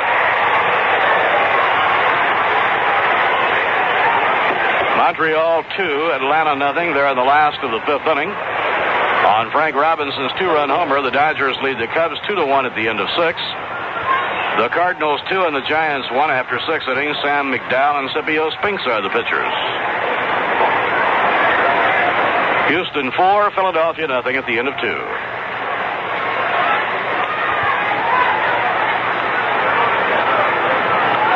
Time being held up here by plate umpire Bob Engel. They wanted to recheck on the count. It's 1 ball and 1 strike. Haig, the left-handed batter, holds the bat high above the shoulder, and the curve is low. At Wrigley Field in the 7th inning with a man on, the Dodgers' Billy Grabarkowitz has homered. And a check swing foul ball. The count is 2-2. That was going to be ball 3, and Haig was disappointed it struck his bat. The Dodgers now lead the Cubs 4-1 in the seventh. They've hit two-run homers in the game. Seaver starts his wind-up. The pitch to Haig. Line drive hit hard. Base hit to right field. Milner grabs it on a hop. And Haig has opened the last of the seventh inning with a single.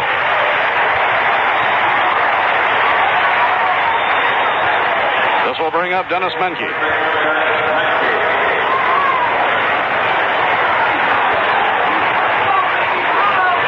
Pedro Borbon is active in the Cincinnati bullpen. The San Diego Padres did not score in the top of the ninth inning. Last of the ninth, 1-0 San Diego. The pitch to Menke. High outside, it's ball one. The Mets not figuring too much on a bunt in this situation. Cincinnati crowd coming alive now. The pitch to Menke is too high. Ball two. 2 balls and no strikes. And Jerry Grody gets off the dugout bench, grabs a glove, and heads for the bullpen.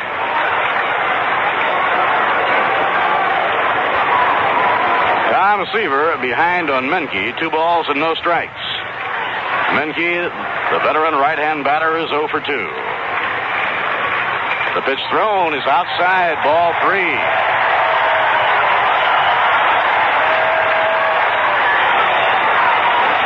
Tom Seaver has walked 3 and struck out 5. He is now behind 3-0 on Menke. Here's the pitch on the way. A call strike, 3-1. Doug McGraw goes to the bullpen. He'll start warming up.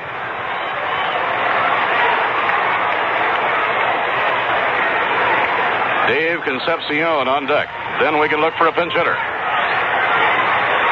The 3-1 delivery. Pops the ball up. At infield pop-up. Fregosi coming in near the mound, and he has it. So Seaver, with a good comeback, he was behind Menke 3-0. And he came back to get him out.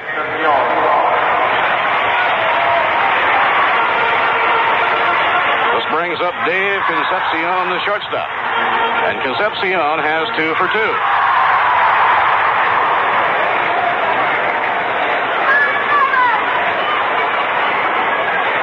Ted Eulander is coming out of the Cincinnati dugout. Left-handed hitting outfielder. He will bat for Ross Grimsley. Doug McGraw is now active in the New York Mets bullpen. Concepcion is 2 for 2. Lanky right-hand hitter. The infield at double play depth. The pitch by Tom Seaver. Fastball high, ball 1. We have a report from the clubhouse that the Cincinnati team physician is still examining Rusty Staub's right hand. No report as yet. The 1-0 delivery. Over, a call strike on the outside corner. 1 ball, 1 strike to Concepcion. It's difficult to figure out how Rusty hurt his hand. He had only 1 chance in the outfield. That was a fly ball that he caught easily. The 1-1 pitch by Seaver, swung and foul back into the backstop. It's 1 ball and 2 strikes.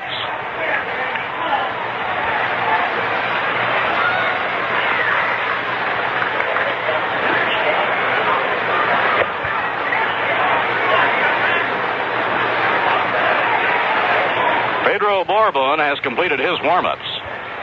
Ted Eulander is going to bat for Ross Grimsley. We'll have Borbon taking to the hill in the 8th inning. Right now, Seaver checking with Duffy Dyer. 1 ball, 2 strikes to Concepcion. Now the pitch on the way, just outside. It's 2-2.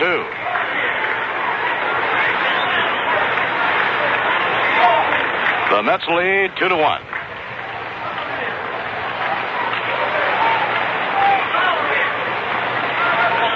Seaver makes the 1-2 step. And the pitch on the way, foul back over the screen and into the crowd. And the battle goes on between Seaver and Concepcion.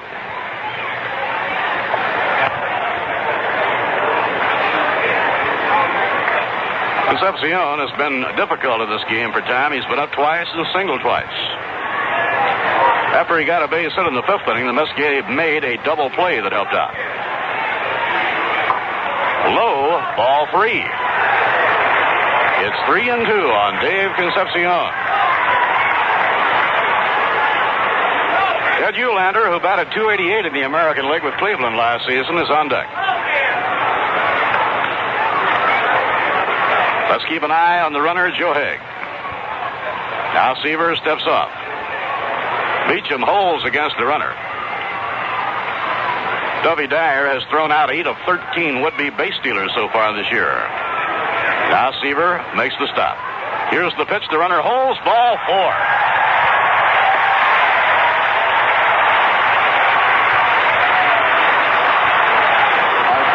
Seaver digging a hole for himself. And Rube Walker is coming out. Ed Eulander is coming up as the pinch hitter.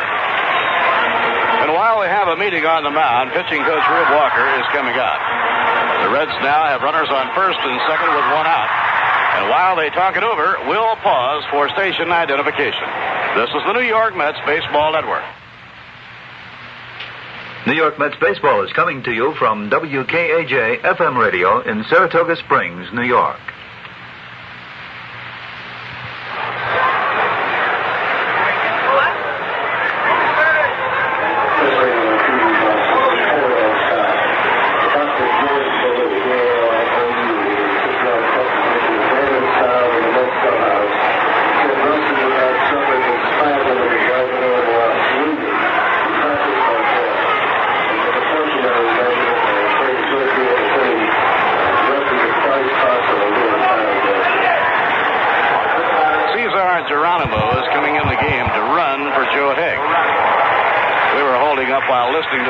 By Harold Weissman concerning Rusty Staub.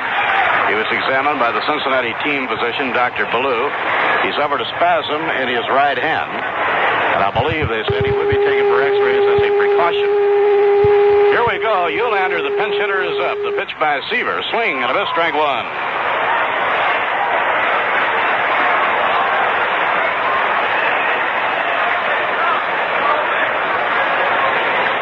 Cesar Geronimo in the game as a pinch runner. He's on second. Concepcion is on first. Seaver's next pitch, swing and a miss and a fastball, strike 2. Pete Rose is the on-deck batter. Concepcion, the number 8 hitter, has been sticky for Tom Seaver in the game. He's been up 3 times and on 3. The walk to Concepcion was the 4th by Tom Seaver. The 2-strike pitch, swing and a miss. He struck him out. Now Pete Rose comes up. For Tom Seaver, his 6th strikeout. He threw him nothing but smoke. And on 3 pitches, struck out Eulander. Pete Rose has walked, line to center, and single to center, 1 for 2. Pete scored a run in the first inning.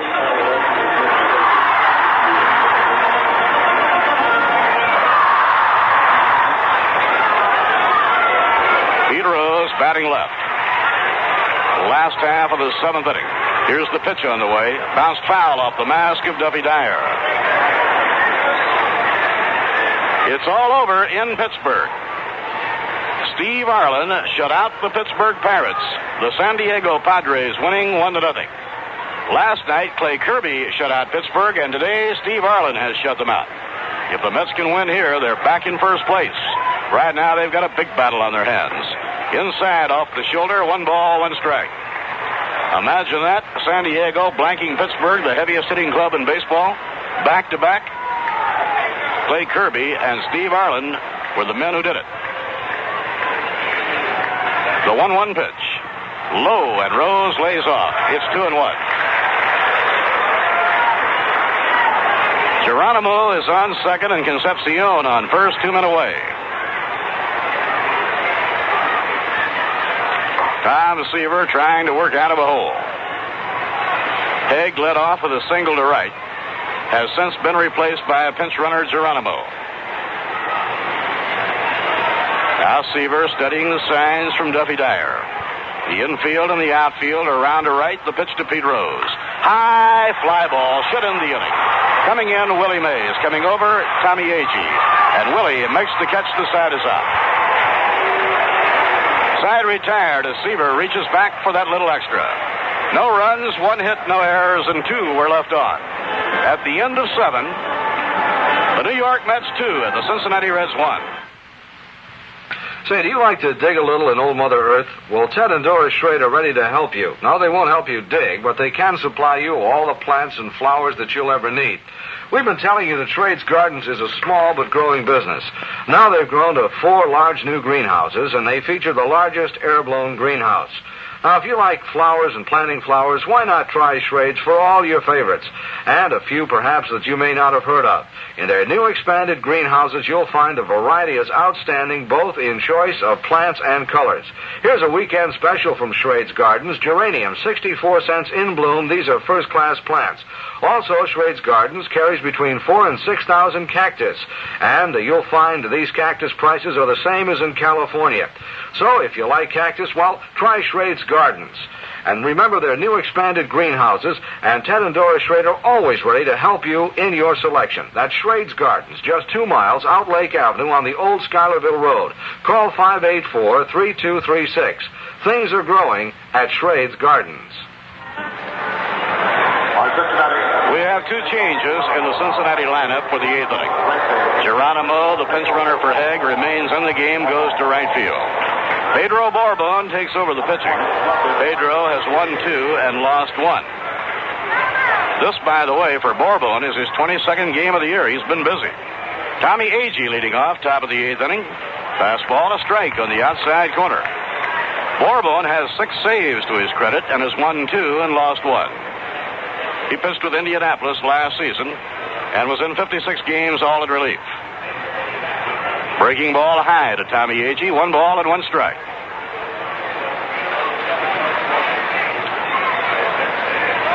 Nobody on, nobody out. Top of the 8th inning, a 2-1 thriller. And a fastball, a strike on the outside corner.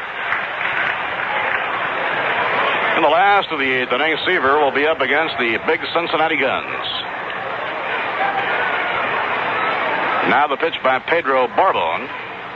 And it's out of the strike zone, 2-2. He was brought in by Sparky Anderson to pitch to Duffy Dyer with the bases loaded. Got Duffy to ground out. Then they lifted him for a pinch hitter. He faced only 1 batter, did his job. And a foul tip strikes Johnny Bench on the right arm.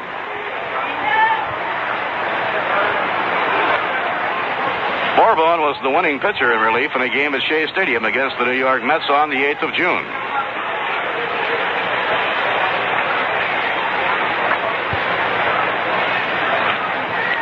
John Milner is on deck, and then Jim Fregosi. And a ground ball bounced to second base. Big hop for Joe Morgan. He whips it to Tony Perez, 1 down. Milner came in the game to bat for Rusty Staub. Rusty suffered a spasm in his right hand and had to leave the ballgame. At Wrigley Field, Randy Hundley hit a 2-run homer in the last half of the 7th inning. Now, at the end of 7, it's the Dodgers 4 and the Cubs 3. Bill Singer pitching against Ferguson Jenkins. Fastball on the inside corner, strike 1.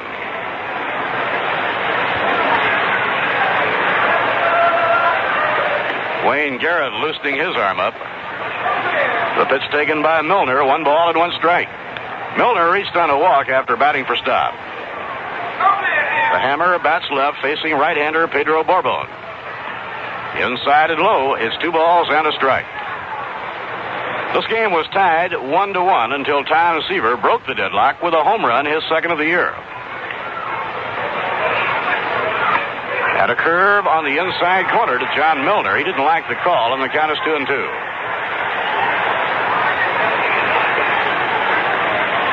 Sparky Anderson has Don Gullett getting up in the bullpen for Cincinnati.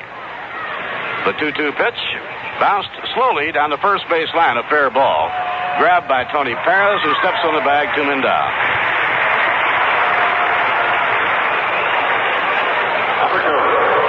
2 outs and nobody on. Jim Fregosi will bat. Fregosi has 1 for 3, singled his 2nd time up.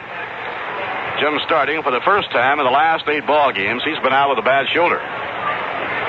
Montreal 2, Atlanta 1 at the end of 6. They're in the 8th inning at Chicago. The Dodgers lead 4-3. And a fastball sinks low. St. Louis 2, San Francisco 1, the 8th inning at St. Louis. Houston 4, Philadelphia nothing in the 3rd. Low and outside to Fregosi, 2 balls and no strikes. The Yankee game with the Texas Rangers rained out this afternoon at Yankee Stadium. The 2-0 pitch is low, ball 3, 3-0. Jim Beecham is scheduled up next.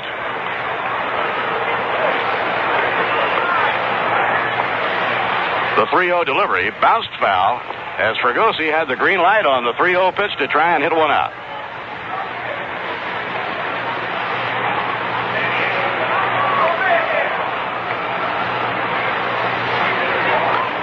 Three-one delivery, foul back upstairs, 3-2.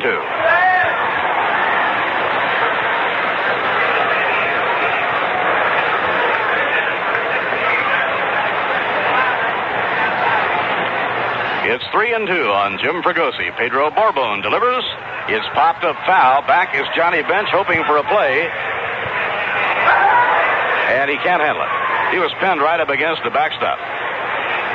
Ball came sliding against the screen.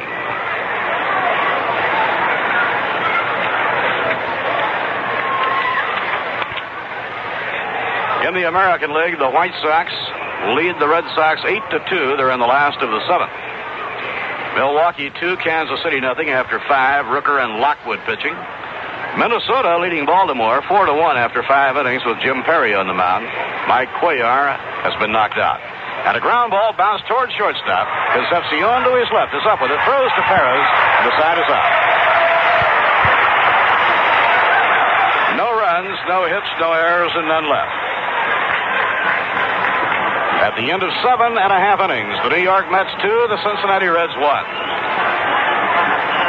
The 1972 New York Mets yearbook is on sale at the concession stands at Shea Stadium. For those of you who find it more convenient to get your yearbook by mail, simply send $1, no stamps or coins, please, to the Met Yearbook Department, Shea Stadium, Flushing, New York. You'll enjoy the book, 64 pages in all, including 32 pages in color. There's also a 3-page photo layout following the career of the new Hall of Famer Yogi Berra, the manager of the New York Mets. And a marvelous color picture of the late and wonderful Gil Hodges. You'll enjoy having it to keep. Other features include a 2-page color spread on the 1971 All-Star Game, another 2-page feature of the 1971 Old Timers Game. You'll enjoy the many candid shots in the Mets yearbook.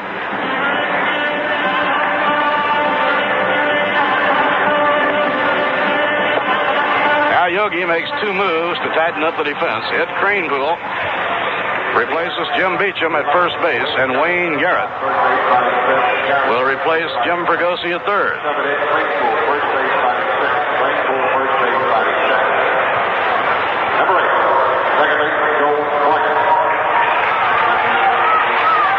Joe Morgan leading off the last of the 8th inning. Joe Morgan, Bobby Tolan, and Johnny Bench. Seaver winding. And a foul ball hit back upstairs, no play. Tom Seaver has allowed 1 run and 5 base hits. Walked 4 and struck out 6.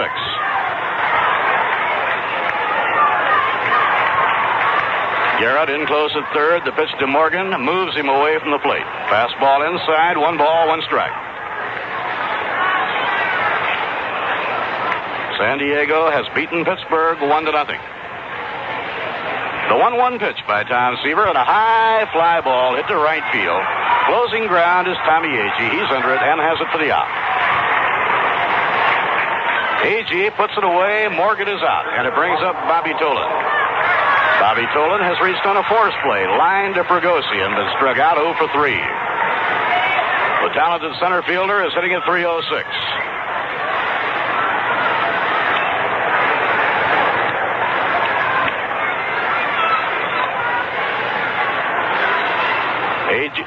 The pitch by Seaver and a drag bunt attempt, and he misses. Bobby Tolan trying to get on for Johnny Bench. Tried to drag the ball with him, but he missed a high fastball. Kranepool playing deep behind the bag near the line at first. Again, he runs up and he bunts it foul. Strike 2. Bobby Tolan for the 2nd time in a row, and this time he was trying to bunt down the third base line.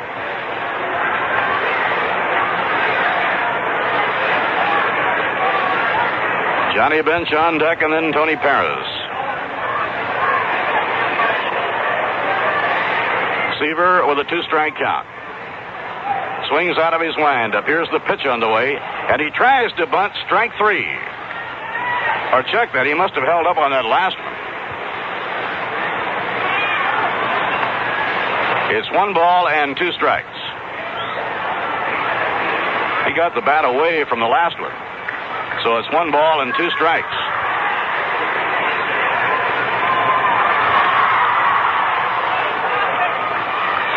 Duffy Dyer signs for the next delivery, sets the target.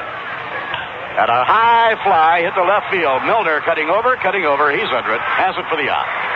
That ball was slicing away from Milner. He had to run toward the left field line to get it. And now with 2 outs and nobody on, the batter is Johnny Bench.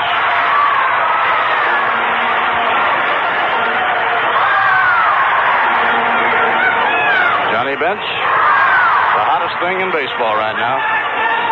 In this game against Tom Seaver, he's 0 for 3. 18 home runs, 50 RBIs, leads the major leagues in both categories. Batting over .450 for the month of June. Mets play him very deep and around to left. Here's the pitch. At a breaking ball, he held up. It's outside and low, ball 1. And you have to come to Johnny Bench. You can't pitch around him with Tony Perez waiting on deck. Pop foul. Back toward the crowd. Duffy Dyer, mask in hand, but Duffy has no play. He will drop into the crowd, and the count is 1-1.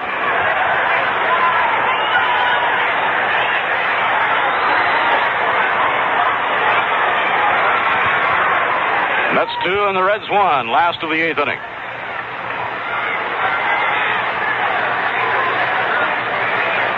Tom Seaver getting his sign from Duffy. The 1-1 pitch. Change-up curve, a swing and a miss. 1 ball and 2 strikes.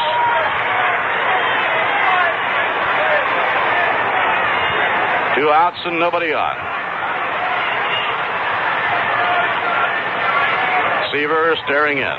Now he's over the head. Around comes the arm. High outside. It's 2-2 on Johnny Bench.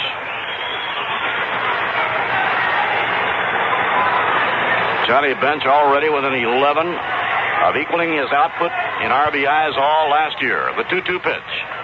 Outside. And Seaver thought he had him struck out. Tom came down off the mound and he had something to say to Bob Engel. It's 3-2. 3-2 on Johnny Bench. Seaver swings into the windup. Here's the pitch on the way. Swing and a miss. Seaver struck him out with a fastball.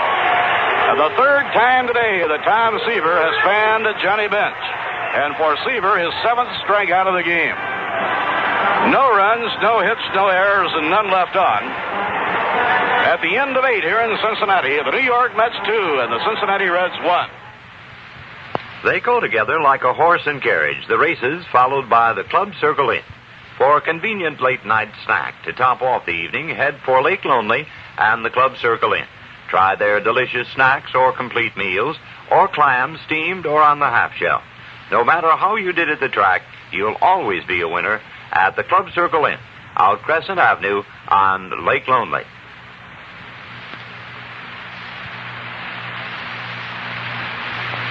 Can't you just see those kids in that pool?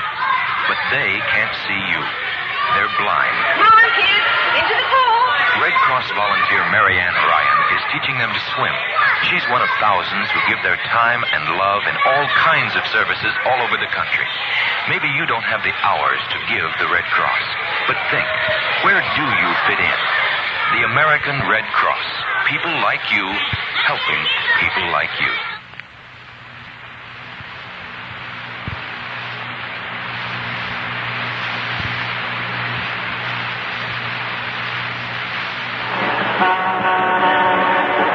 The 9th inning in Cincinnati, Ed Kranepool will be leading off.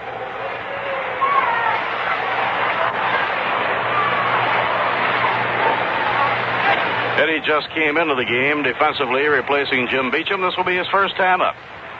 And he will be hitting against Pedro Borbon, 26-year-old right-hander. And a ground ball socked on the ground right at Joe Morgan. He's up with it, throws to Tony Perez out at first.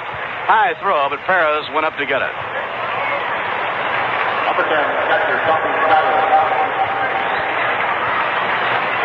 Duffy Dyer doubled home the first New York run.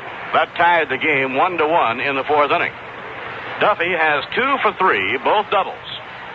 His last time up, Bobby Tolan climbed the center field fence to rob him of another extra base hit.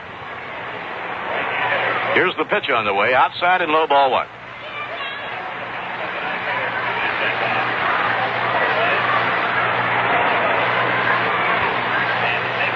The windup by Pedro. Here's the pitch on the way. Outside to Duffy Dyer. 2 balls and no strikes.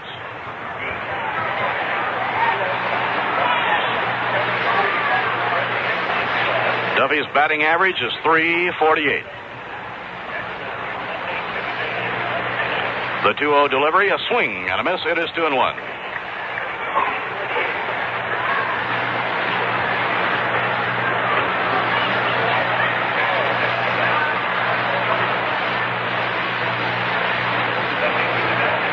The 2-1 pitch is swung on and missed by Duffy Dyer, and the count is 2-2. Both of these clubs have done very well in the one-run ball games this year. In games decided by 1 run, the Reds are 13-5. And a curve is over. Strike 3 call. Dyer is caught looking. Very good pitch by Pedro Bourbon. In relief, he has retired 5 in a row. Buddy Harrelson twice has flied to left. Reached on base with an intentional walk his middle trip to the plate. In the one-run games, the Mets have won 15 of 18. Now Bourbon winds. Here's the pitch. On the inside corner, call strike 1. Tony Perez will be leading off in the last of the 9th inning. Buddy lets the curve go inside and low. 1 ball, 1 strike. New York 2 runs on 6 hits, no errors. Cincinnati won 5-0. Reds scored in the first inning. It is high. 2 balls and a strike. Reds got their run. Seaver walked the first 2 batters. And later, Rose scored on an infield hit to deep short by Tony Perez. Foul ball coming back. It's 2-2 to Bud Harrelson.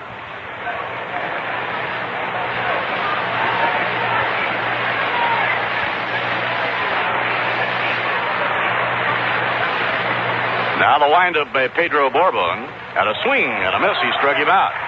Well, Bourbon came out of the bullpen and retired 6 in a row. This Cincinnati bullpen has really been outstanding. No runs, no hits, no errors, and none left. At the end of 8 1/2 innings, the New York Mets 2, the Cincinnati Reds 1.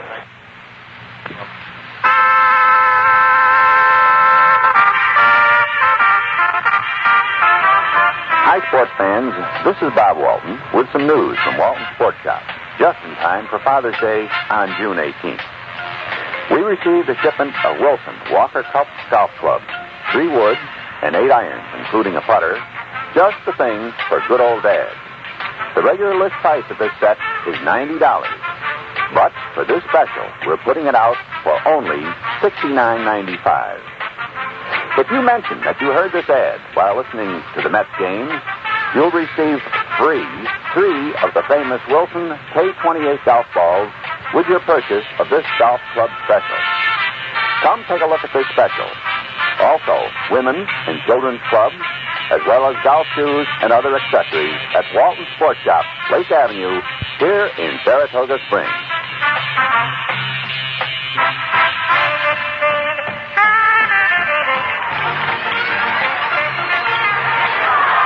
Last of the 9th inning. Tony Perez, the slugging first baseman, faces Tom Seaver. He drove in the red run back in the first inning with an infield smash. The pitch fouled off the end of the bat, coming back into the crowd, strike 1. Cesar Geronimo on deck, and then Dennis Menke. 5, 6, and 7 in the Cincinnati batting order. Mets won Friday night 2-1. Reds won last night 8-2.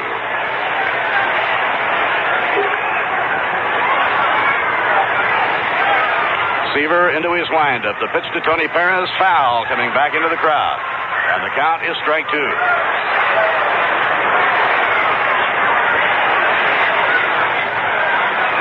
Steve Arlen shut out the Pittsburgh Pirates. San Diego winning 1-0. If the Mets can win today, they're back on top. The pitch by Tom Seaver High pop fly into short right field. Coming hard is Tommy Agee. Coming hard, and he makes the catch. He juggled it for a moment and then gathered it in. Made the grab just inside the right field line.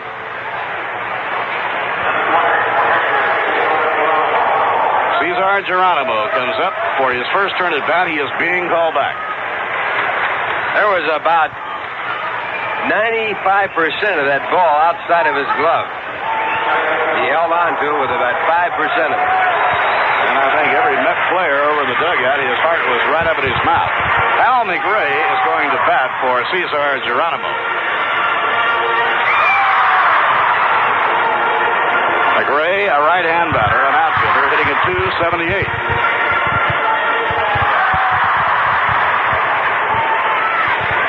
One away, last of the ninth inning. Al McRae has 2 homers and 15 RBIs. Last year he hit .264. This year he's hitting .278.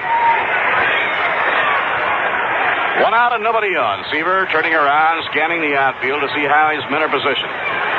Now starts his windup. Here's the pitch. Outside, ball 1. Dennis Menke is on deck, then Dave Concepcion. The 1-0 delivery, a swing and a miss and a fastball. 1 ball and 1 strike.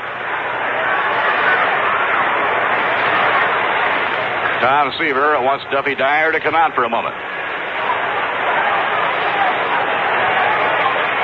Eddie Cranepool playing first. Wayne Garrett playing third. They came into the game in the last inning for defense. Wayne about 2 strides in front of the bag at third against Hal McRae. Up goes the leg, around comes the arm, foul back upstairs. 1 ball and 2 strikes. They've had the largest turnout this weekend since August of 1971.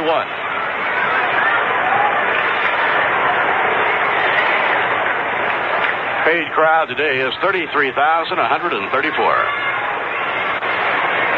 Seaver with a count of 1-2. Here's the pitch to Hal McRae. The curve is popped up. Ed Cranepool is under it waiting. In fair territory, he makes the catch. 2 men down. 2 outs and nobody on. That brings up Dennis Menke.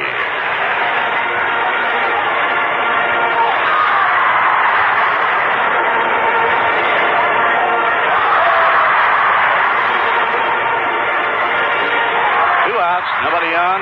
Menke stepping in. Menke, the veteran third baseman, hitless and 3 times at bat. The windup by Seaver. Here's the pitch. Curve outside and low. Ball 1.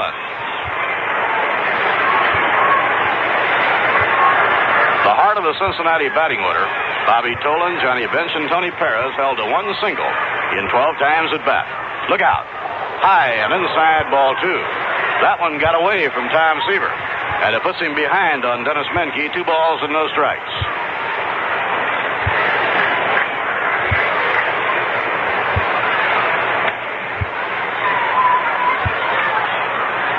Now Seaver cranks up the 2-0 delivery. Ground ball hit hard to short. Harrelson up with it. The long throw in time. The Mets are back in first place in the Eastern Division. Tom Seaver pitching a strong 5-hitter. He scattered 5 singles in pitching his first complete ball game since the 26th of April. And happiness comes back to Tom Seaver here this afternoon. Brilliant effort by the right-hander of the New York Mets in winning his night. No runs, no hits, no errors, and none left on. The final score as the Mets go back on top in the East. The New York Mets 2 and the Cincinnati Reds 1.